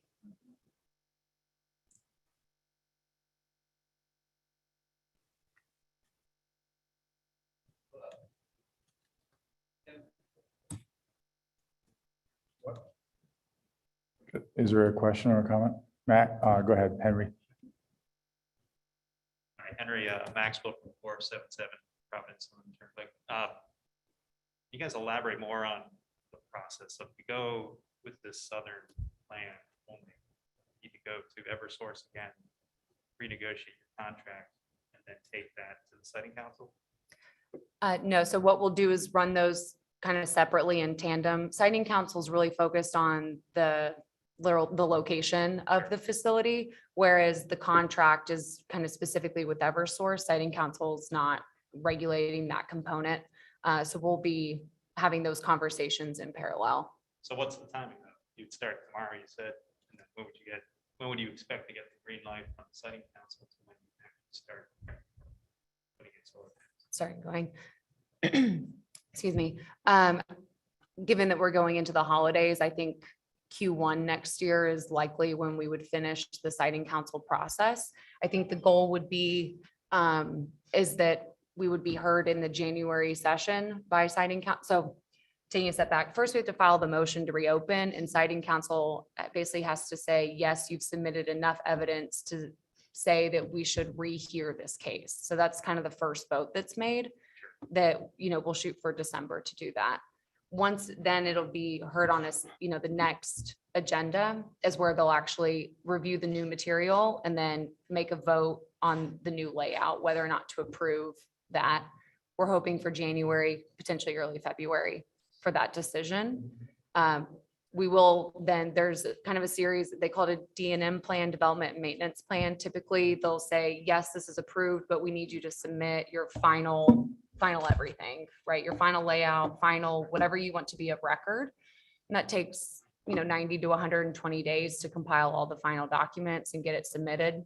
At the same time, we're also working with CT Deep on our stormwater and grading plan and permit for that. So I would say realistically, we wouldn't be mobilizing until probably Q3 of next year. And then completed a year from that point?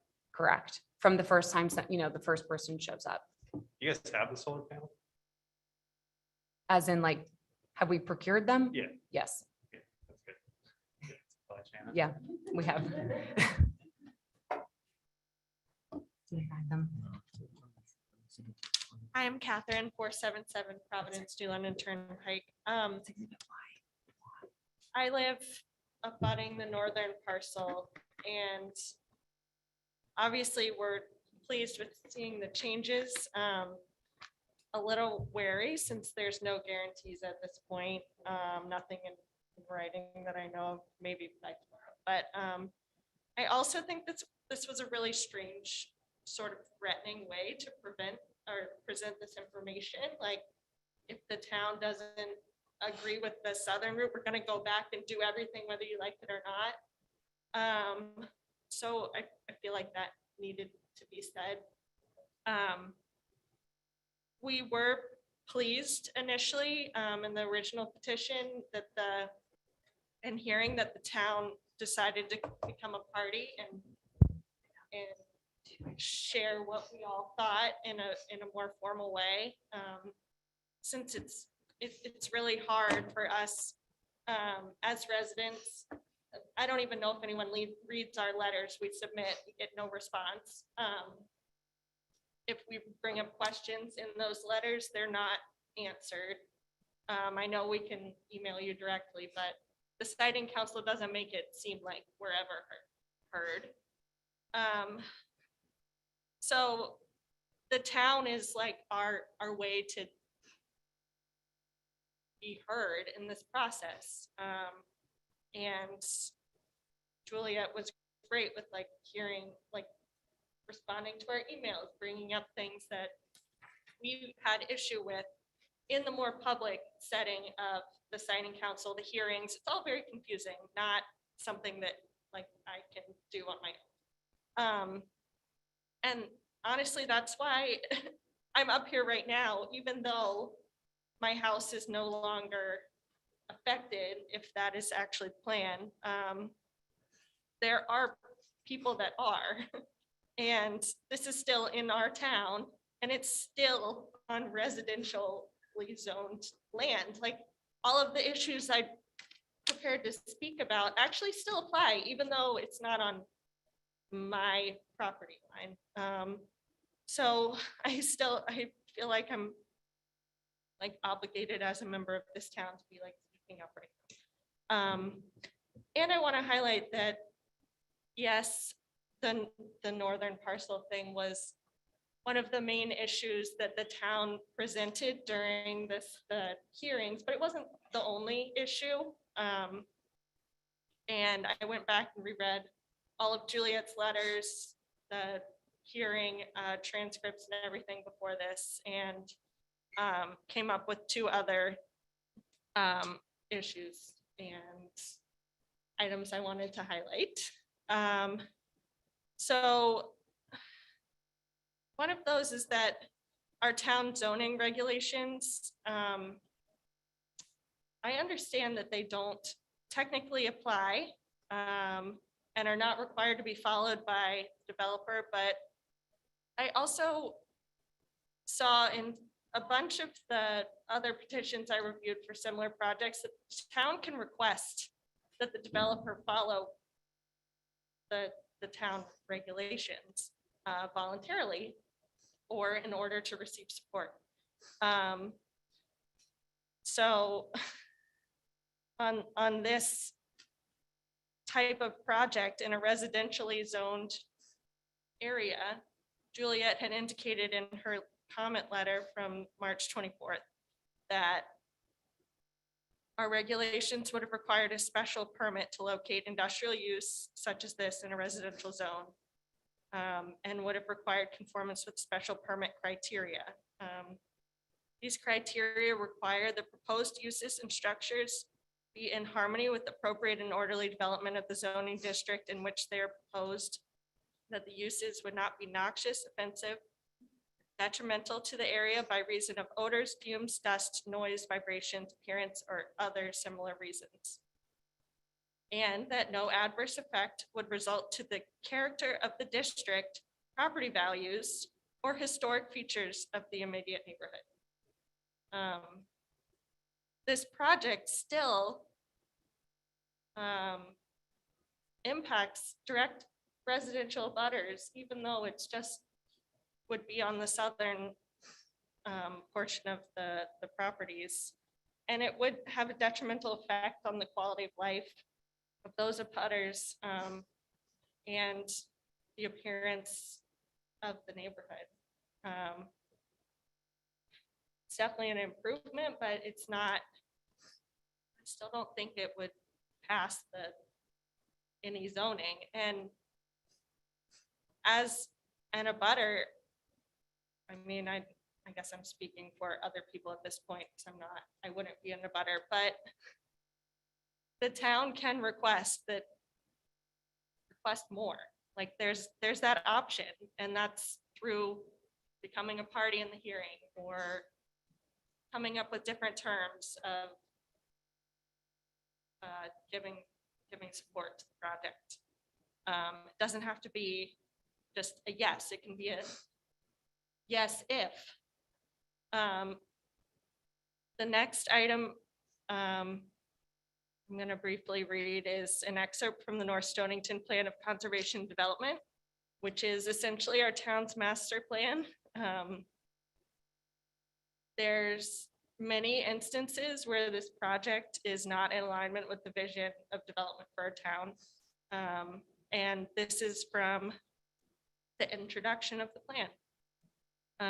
The town of North Stonington will maintain its small town character, continue to promote an exceptional quality of life in a safe, quiet, rural setting, and preserve property values and the quality of its neighborhoods by encouraging attractive landscaping and design, maintaining historic resources, preserving our pristine natural environment, and planning, maintaining, and investing in infrastructure. Much of North Stonington's charm is derived from its scenic beauty, recreational opportunities, strong rural character, abundant natural resources, farms, and forests. The town will preserve and enhance this environment by identifying and utilizing existing local resources and opportunities, building on community strengths, and addressing problems and new opportunities as they arise. The strategy will improve the economic and social conditions while preserving the overall environment and quality of life. I feel that this quote is very accurate at describing the town's values, and hopefully that can help guide us towards a future that maintain those values. Thank you. Thank you, Catherine. Bob?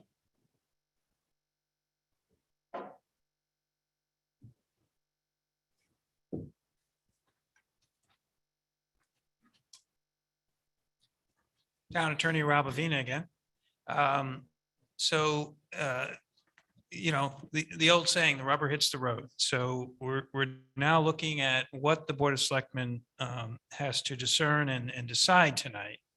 And I'm here unfortunately to say that we have basically, as I did almost a year ago now, and I've been doing it for 40 years, we do have limited options when it comes to siting council projects. The purpose of putting a siting council in Connecticut is because a lot of utility and other types of projects would never be approved by the 169 towns, of which I've represented probably a dozen in my career.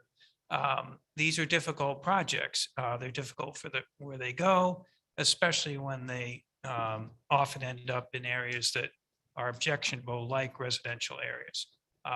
So you work on it and you work on it. And I think my record was 4:15 in the morning, I think, Juliet, is when I finished that one review before our first hearing. And I'm not getting any younger. So it's been a hard row for us. And now we have presented a decision by the Board of Selectmen, who is the executive authority of the town, how to appear before the siting council. We're still a party.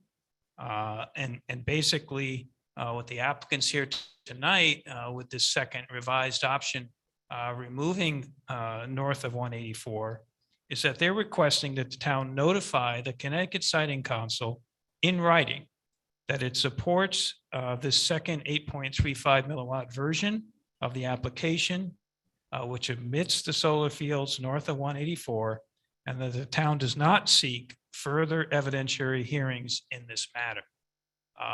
That's a decision for my town board to consider. It does not in any way interfere with any intervener or any neighbor who decides to take an intervener position. We can never change that position. The only thing the town can do as the Board of Selectmen executive wise is tell me as town attorney and our new planner, Nathan, what approach we're to take before the siting council. Obviously, there's always a give and take. It's pretty much how I've made my life in municipal government. And that's precisely what we're looking at here. The tough decisions are always the tough ones, obviously. So what I say to the Board of Selectmen is that's probably the motion that I can help you make and at least consider. Whether it gets a second, whether you want to debate it and vote it, it's really what the applicant has come into town and presented for you tonight. And I'll give you the pros and cons.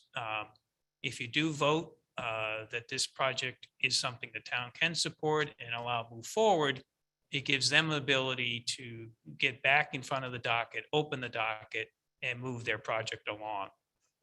If interveners come in, that's something the town has no handle on.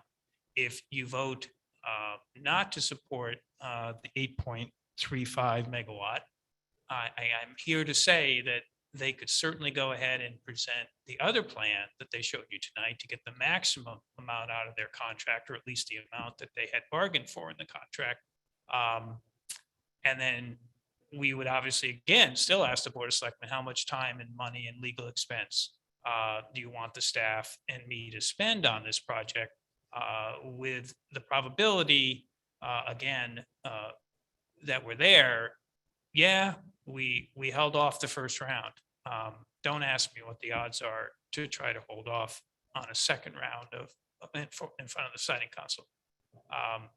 My experience has been, including huge projects in the state, that the siting council knows their objectives, they know the law, and they do the best as any council can do. They try to balance the interests. So that's what you're really facing tonight. And I appreciate your time. Okay, after hearing Attorney Avina, are there any other comments? Sean Murphy. Sean Murphy, 23 Kingswood.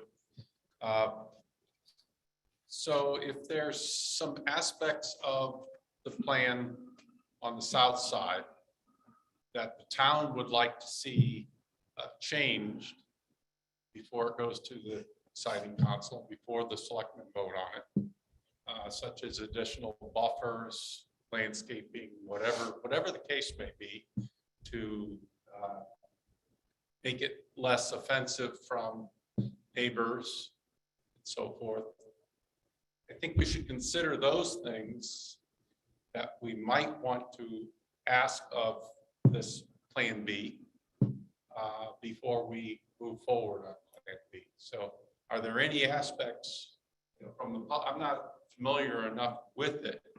And some people have mentioned problems on the north side with the fence only going so far, or there was a mention of vegetation or trees and so forth planted as buffers. Is there any change like that we want to consider asking of the developer prior to moving forward with this? Just want to spark some, maybe some conversation from the public. I'm not familiar enough with it, where the houses are and so forth. But I think we should hear from folks if they have any, I would say, small changes that would ease a large solar field being there next to their property. Thank you. Does anyone have a specific change in mind they'd like to entertain to talk to Silicon Ranch before we go into a motion with a discussion?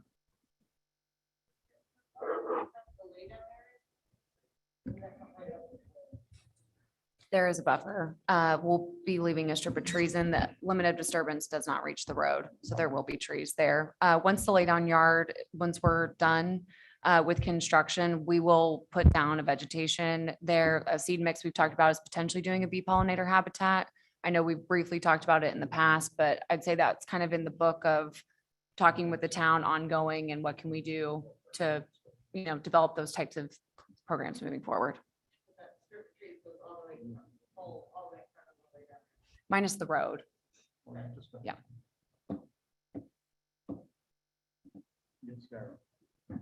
Go ahead, Gary. Gary Nino, 91 Main Street. Would you be willing to restrict the expansion, potential expansion? If the town were to support this, would you be willing to formally restrict further expansion of the project?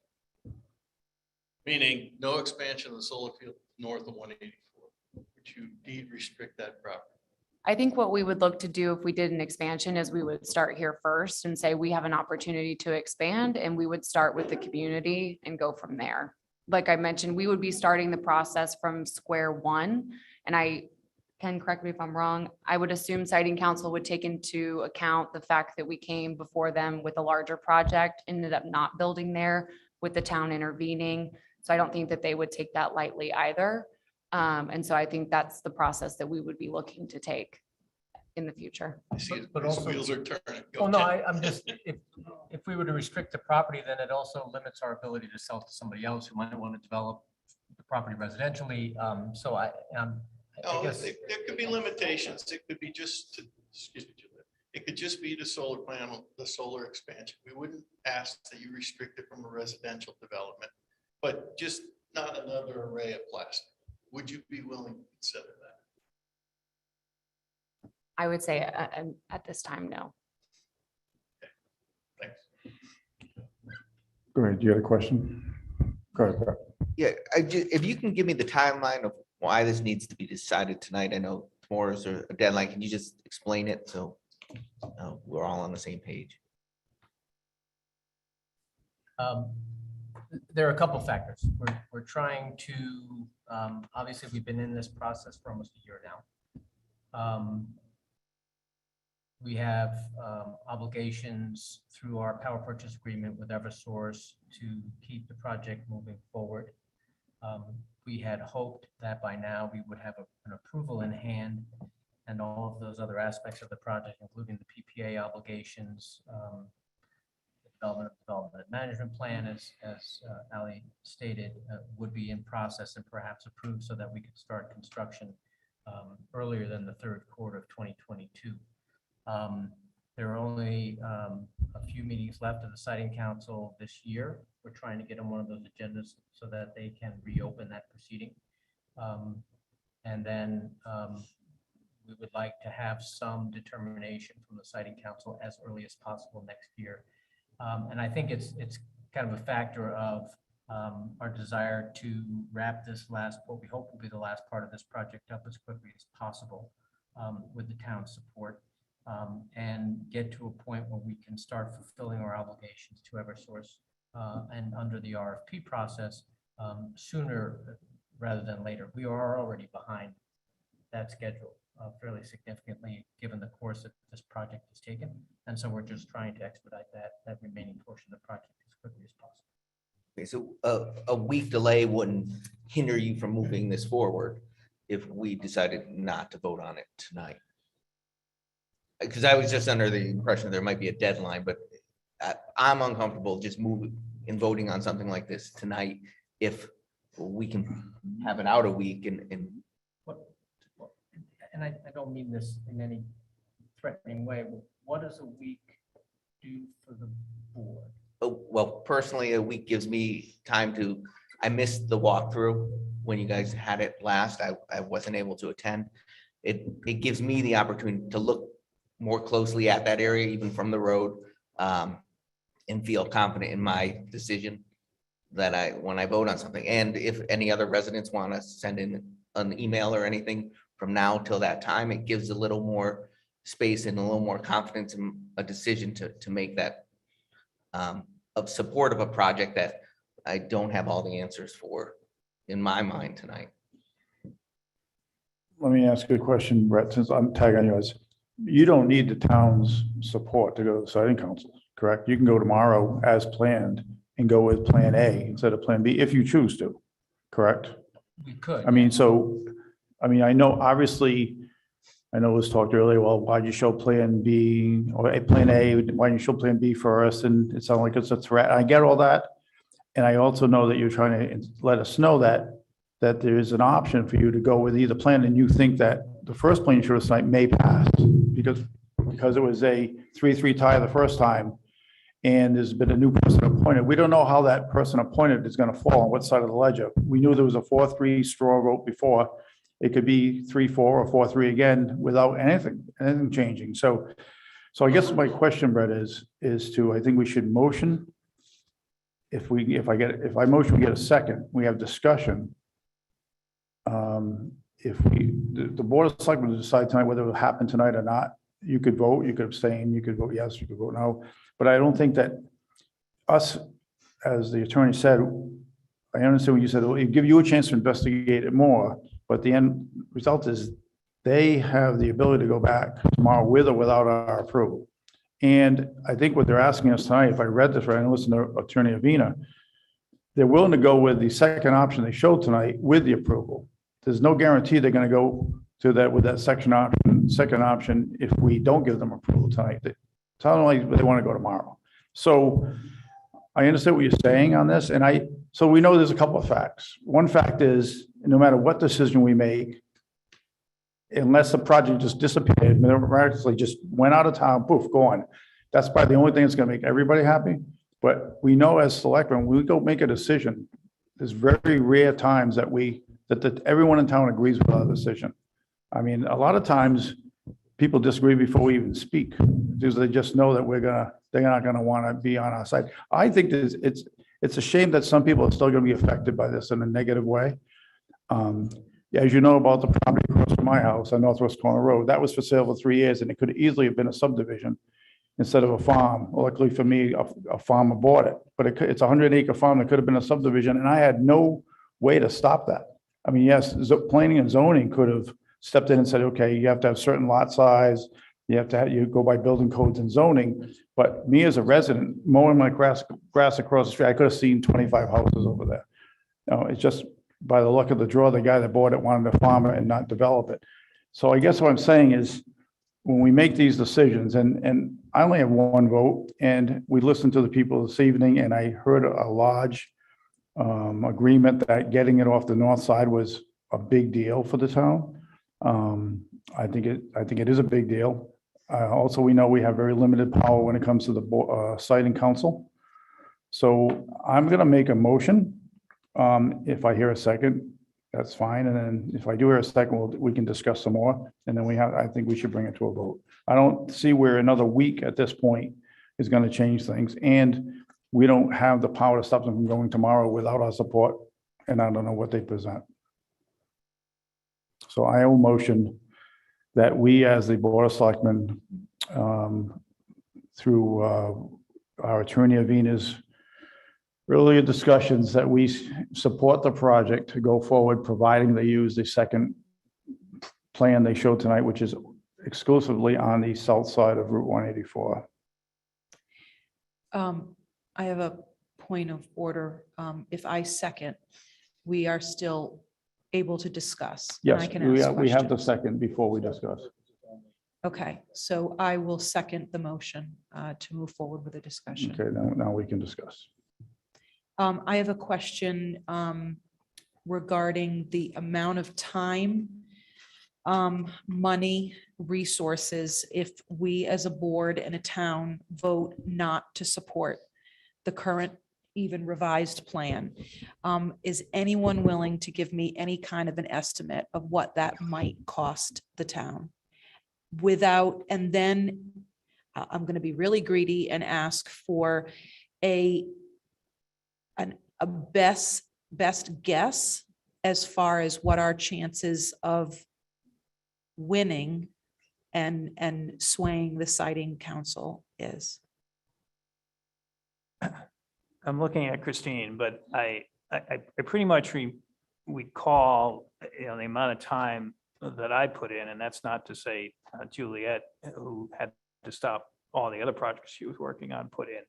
And then we had to hire the expert, which I would never go in front of the siting council without an expert. I think I told everybody who called me, we can have all the opinions in the world, and I got a lot of them, but I need experts when you go before a professional siting council like that. So between hiring the expert and just our legal time alone, I would think we were approaching probably $10,000 to $15,000. And I don't know how much, again, there's certain options here. If they go with the other plan and the evidentiary hearings are reopened, we would have to decide whether we're going to employ the expert and how much legal time we're going to reinvest in it. And the second question, Our percent of Right. of possibly winning. Sitting here tonight, I would say less than 50-50. I mean, lower than 50-50. So it's not even I'm in the lower percentages of 30-40 or so of 100%. The siting council will often look at any improvements, any changes that the applicant has made that may actually sway more yes votes. So they're moving more toward yes than they are no. And I just have to be objective about that. I've read this record over and over, and Juliet has done such a wonderful job, and Nathan's helped now, and of course we had our expert. I focused on the issues legally that I thought we could sway the council with. And my Conservation Commission, my Wetlands Commission, the Planning and Zoning, we all focused on what we thought was the critical, integral issues that would get the attention of the siting council. And the revised plan takes away a lot of those very strong issues that I thought we were making an argument about. At one point I said, on the north side, what are you taking out of there? 3,000 trees. I went to bed thinking, how many is 3,000 trees in a core forest? And I've done a lot of wetlands commissions. I've done a lot of town work. That's a big disturbance. And we felt that shouldn't stand. And we still didn't get like, 5 out of 6 votes or 4, you know what I'm saying? So with these changes, they could certainly be, again, persuasive to the siting council. That's pretty much my estimation. Rob, I got another question for you. So we went with a best case on the first hearing, correct? With all the work that you said yourself, Juliet, abutting landowners wrote, our expert. So we went with what we thought was our best shot. Do we have anything we can add to that? So do we empty our gun in the first time? Or is there any additional news we have now that would make the siting council take a step back and say, well, with this new information, we think we would fall on the side of the town?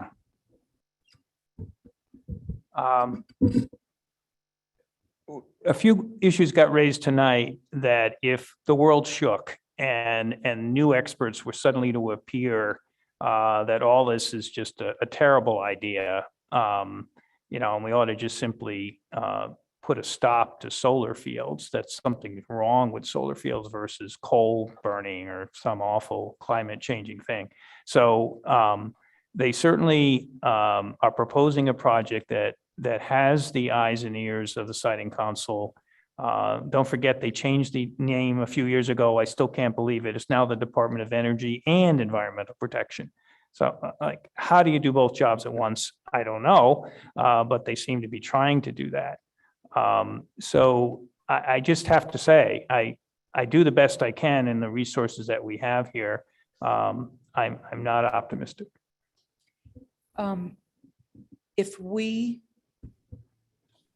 continue to fight it and we go back to the siting council and they do back us,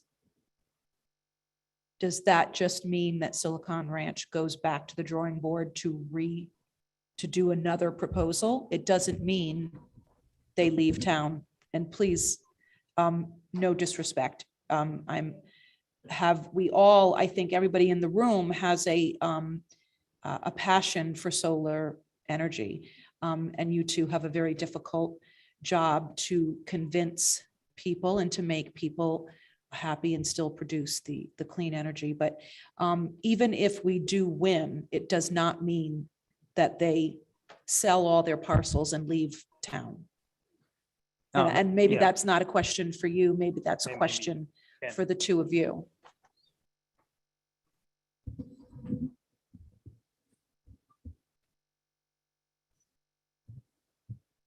I want to make sure I'm choosing my words, sorry. The investment that we've made here, right? This has changed hand many times. I will say that the way that this has originated is not the way that we do business technically with any town. And so we've been backtracking, trying to make up for that time that it occurred. We are motivated to try to see this project through. Not just because of the investment that we've made on here, but just in, our work and trying to establish solar facilities. That's what we do. So I would say, going through, we would continue to look for opportunities to open the motion again to figure out a project at this location at some scale. Great. Thank you. Okay, so I think there's a big difference between voting to support a project and deciding not to fight it. Those are two big differences. So you're making a motion to support this project as it was presented tonight with no caveats. You, in your past administration, have always said you don't like seeing something for the first time in front of you in voting that night. So that is my approach to say, let's wait a week, look at everything. I'd like to see what the proposed tax revenues are from this project, moving it to the south side. I'd like to look at all those things and have at least estimates on those numbers. I'd like to, as some of the people in the audience mentioned, are there any planning zoning issues that we might be able to add extra buffers in to help some of these people out in order for us to support it? So those are the things that I bring up about waiting a week. It's not that I'm against supporting it. I want to feel comfortable supporting it 100%. And I want to make sure that our residents are getting everything that we can do as a board and that Ranch is willing to do to make this a beneficial project for the residents and them. I mean, they are property owners. I've been on economic development for a long time. There are tax revenues from this that help offset people's taxes. So you have to look at it all. And I think tonight we don't have all that information to say, I want to support this and sign a letter to the siting council in support of this, which a week from now, I could get there. But I'd be in more support of saying, look, maybe not fight it, but to say I'm going to support it without those kind of information, I think we're just, we're rushing it. A couple of things. One of the statements you said is you'd like to know what the tax income would be on the south side of the road. Well, I guess it would be obvious that if it was south and north, it'd be a higher tax revenue, correct? So the town would actually be losing tax revenue by just being on the south side, correct? Yes, but that outweighs some other things, but I don't even have. No, I'm just, because you asked that question, so I'm just asking you to understand logically, it would be more money coming to the town if we're in both north and south. Oh, but with a huge environmental impact that I'm. Oh, exactly. It's not So worth I- that tax. So I think anytime we have to make a decision, we've said this before, there's philosophical issues and there's financial issues. And I don't think we should ever just do something because it would bring more money to the town. Like I can't support being on, now that I've seen the south side of the road option, I couldn't support the north side just because it was going to bring us 16% more dollars. I agree. So I guess my point, when you asked that question, you like to see what the tax revenue was on the south side. I didn't know what your end game was to, what would it tell you? Would you say, now let's put them on the north side too to get more money for the town? No, I like to have all my data before I make a decision. It comes down to. And unfortunately, timing on this too is we have a new board that got seated, 3 weeks ago. This is not new to Silicon Range. It's not new to the town. It's not new to the planning office. They did have a hearing in front of planning and zoning. So it is unfortunate that we're new. I'm the only one left from the original board. And I was one of the ones that went to Juliet's office after I got a call from Henry Maxwell saying, hey, what about the solar project on 184? I said, what solar project? So I wasn't even in the loop back in March or April. I've done a lot of research since then. I think that Attorney Avina, the motion I made, which was to support, is that what Silicon Range is asking? Or are they asking for a motion to not prohibit, not to fight? What was the question? I'll defer to Ken. I mean, I think what we're saying is we are not requesting an evidentiary hearing as a party to this new filing. And that basically we would allow this proposal to go forward. Is that pretty much it, Ken, or am I close? Well, yeah, I think that's close, Robin. And I think the other thing that I'd like to at least mention,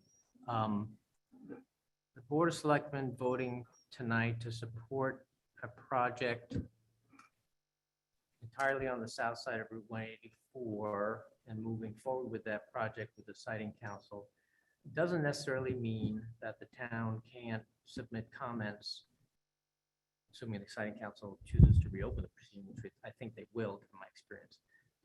Doesn't prohibit the town from issuing additional comments during that window of opportunity after they reopen the proceeding to say, we'd like the council to look at this area. We'd like the council to consider something else over here. So I think there might be a way to satisfy your concerns for the additional time, thinking about additional things that you might want to tweak, while at the same time supporting generally this evening, which is something we certainly would like to have. The concept of one project entirely south of 184, generally consistent with the plans that you've seen here tonight. Once the project is reopened, the town is still a party to that proceeding. There will be a comment period that the siting council will open up. And I think that gives the town another opportunity to submit additional remarks. I would also add that as Rob said, the town spent a lot of time on their comments and recommendations last time. And a lot of those comments and recommendations found their way into the council's deliberations and ultimately into the council's decision. And I think, again, by this reorientation of the plan entirely south of 184, we've satisfied a lot of those requirements. Are there additional places we might be able to tweak things? I guess it depends on what you come back with, but I think there's an opportunity. There is an opportunity, but it's a much different opportunity when you have to lobby the siting council on that compared to us having a discussion with you and coming to a rough agreement before we support something. I think that's a huge difference between writing the siting council, hope they see it, hope they answer after we've supported it. All I'm saying is, Juliet brought up some good points about some buffers as well. Why wouldn't we take 1 week to look at all that and be confident with our decision that we're looking out for our residents and we're looking out for, the developers in town, and try to work to a mutual agreement compared to, like I said, you had the luxury of walking it and being part of this in a past administration. Nicole and I have not.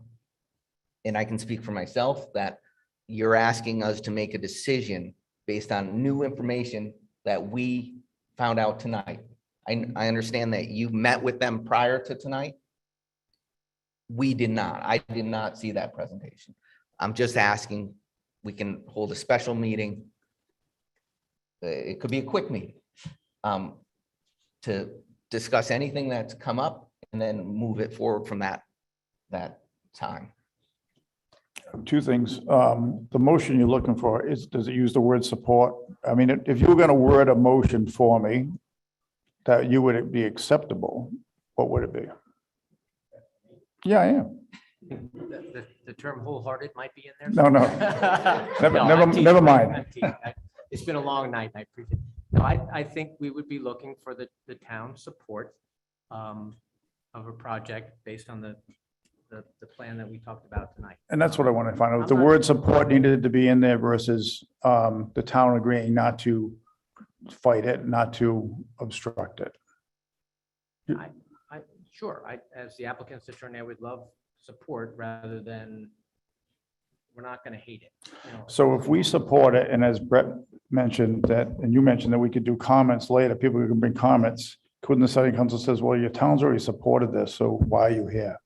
Why are you in front of us when the town's already supported this? Well, that's why I was trying to be specific about the town support for the plan that includes all arrays south of 184. And then reserve the right to submit additional comments once the council decides to reopen the proceeding that the council might consider in addition to the town's support of the concept of moving everything south of 184. Plus, I think Attorney Avino also mentioned that even if the town supported it, didn't mean that individual homeowners couldn't get attorneys and do something on their own in a personal way, correct? That's correct. One other thing. So if we table this and say we're going to meet a week from tonight, we have no guarantee that Silicon Ranches are going to go in front of the siting council to reopen tomorrow, even without our support, and going with the first plan we saw tonight versus the second. Are you Correct? talking to me?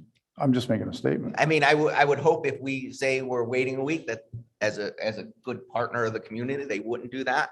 I find it interesting that we're having our legal discussion with our attorney with Silicon Ranch here and our strategy and Well, what our strategy could be and not be and our percentage of winning. I find that really. Well, the reason we're doing I've that never is seen because that before. No, I just find it a little odd and I have never seen that before. Litigation, so we can't go into executive session. Right. So whether it's the applicant or the public, they get to listen to you unless we're litigation. And I'm really good about executive session acceptance, and there's only about 2 of them. So, and I think that since these good people were nice enough to come out tonight, I'd like to have them hear all points, right? So I think this is a healthy way to do it. So the people that came here can hear all the pros and cons. So I guess I would ask Silicon Ranch, if we table this for a week, would you guys not try to go to the siting council before that?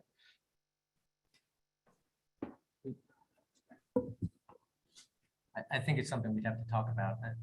We've kind of laid out a schedule to try and deal with not only the siting council's additional review of the application, but also all the other obligations and permit processes that we are in the middle of, and trying to coordinate all those together. A week at this point of the game is fairly significant. Would we not go forward tomorrow with the submission? I don't know. Something we'd have to talk about tonight. We were kind of hoping that we would at least get the town's support for the current form of the project that we were talking about. And again, if there are other tweaks, we can certainly review those comments. Yeah. And no offense to you guys, but this is I didn't get a copy of this prior to tonight to review and go over. So this is new information, and if I'm going to, like I said, support it, because that's what I'd prefer to do if we are in favor of the south side, saying, look, we've come to an agreement that we support the south side, compared to just saying we're not going to fight you. But I'd like to feel confident in that. So I think to do this the correct way, there's a motion on the floor. If the motion doesn't pass, then we would have to table it, correct? No, then it just doesn't pass. Can I make one other comment? Sure. So when I mean, I can't even look poor Mrs. Fitzgerald in the eyes. I mean, my heart goes out. But in my whole 3.5 weeks in this position, and I did a lot of research on everything that's been going on for the last year and a half. If I take my emotions out of it and I look at a 3-3 vote for the original plan, I see significant movement that the siting council will probably approve. And I try and think about the residents, the entire town residents. It does not feel good. And a week from now, it's still not going to feel good. But I don't see enough to fight it at this point. But a week from me, I'm going to feel the same way as I look across the room at her. So. But from a week from now, there might be some input about buffers and something that would help. But I hear him saying that we would have an opportunity to make comments. Well, obviously, he's going to say that. Yeah, but I can echo that. Yeah. What Attorney Baldwin's saying is, and I've done this on some projects, I think I'm the guy that got 5 extra arborvitae in at a Eversource substation. I said, really, you really need to do something about that buffer, and it did go in. So we are able to make additional comments, and Attorney Baldwin's correct, that we put in, this is a concept to go south of 184. You still want to look at the measurements, and Nathan's terrific, we'll still go through the plan. Right, but it's more work on our part as well, sending you up there, more cost to the No, town. I don't have to go. Yeah. It's Zoom, and I won't do anything but visit with Nathan. I'm pretty economical when I can be. So. Yeah, I mean, you can bring it to a vote. I just think So you're that worried about the attorney going up there, right? You're worried about, you just said, you're worried about him going up there costing the town money. Yet we just said if we continue to fight, it's gonna cost the town a hell of a lot more money than Robert Vina going up there looking for 5 more. Bob, that's the difference. I'm not saying that we need to fight it. I'm saying that to feel confident in a vote. I don't see where what Nicole said was dead on. I mean, it's an emotional situation. None of us would want this to be happening to us. But if you look at the big picture and you look at if you look at logically what we can gain and what we can lose, we have a lot more to lose than gain at this point. I would hate to have us find out that the first plan is going to happen on the north side of the road as well as the south, and there's nothing we can do about it. And the fact that we hesitated to get the better of the 2 plans, grab onto it and run with it because we wanted to wait a week. And there's no guarantee that Silicon Ranch isn't going to go back to the siting council tomorrow. I think in their best interest, they wouldn't do that. Why? What? And you say in their best interest, where do we how can we fight that? Bob, it's not, we fight it, and I just want to take it back a little bit. I'm not saying that, I love the south side much better than the split. I agree with that, and I've been saying that from the start. I've talked to Juliet about that in the past. It makes more sense, it helps the town more in the, on the environmental side. All I'm saying is we should look at it and make sure there's nothing else that we might want to put in to say, hey, these buffers would work. These buffers would help the residents a little more. And do that before we say, give our full support of it. Our attorney said that we can make comment after the fact. Okay. He's already said that. And Definitely can. And if we don't take the best plan in front of us at this point, there's no guarantee we're not going to get what we want. We're going to get the second best plan, which I heard tonight that most people didn't want that plan. They definitely didn't want the first one from 8 months ago. They probably knew that we would probably lose on the second plan. The siting council, they probably didn't have to make the siting council pass it. We know the siting council will definitely probably pass the third plan. But you can look at it emotionally or logically. And to me, my job as first selectman is to try to protect the town in multiple ways, philosophical ways, emotional ways, financial ways. You got to look at all aspects of it. And I don't think there's enough evidence by waiting a week. And I understand that you haven't had a chance to look at this. Nicole, we've known about this meeting for a week. Nicole's done a lot of work on this over the last week herself. And she's confident in what she's saying.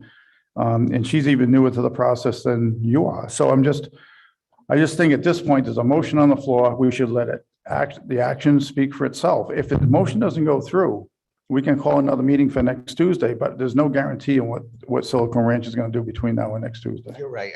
And that's your opinion. I just think there should be a look at it for all of it and see if there's any caveats that we can work out to put in ahead of time. I've done a lot of negotiations in my life, a lot. And if you have that in ahead of time and not after the fact, after you already gave your support, it's a lot easier and it means a lot more. Okay. Any other discussion? Okay, there's a motion on the floor. We're going to call for a vote.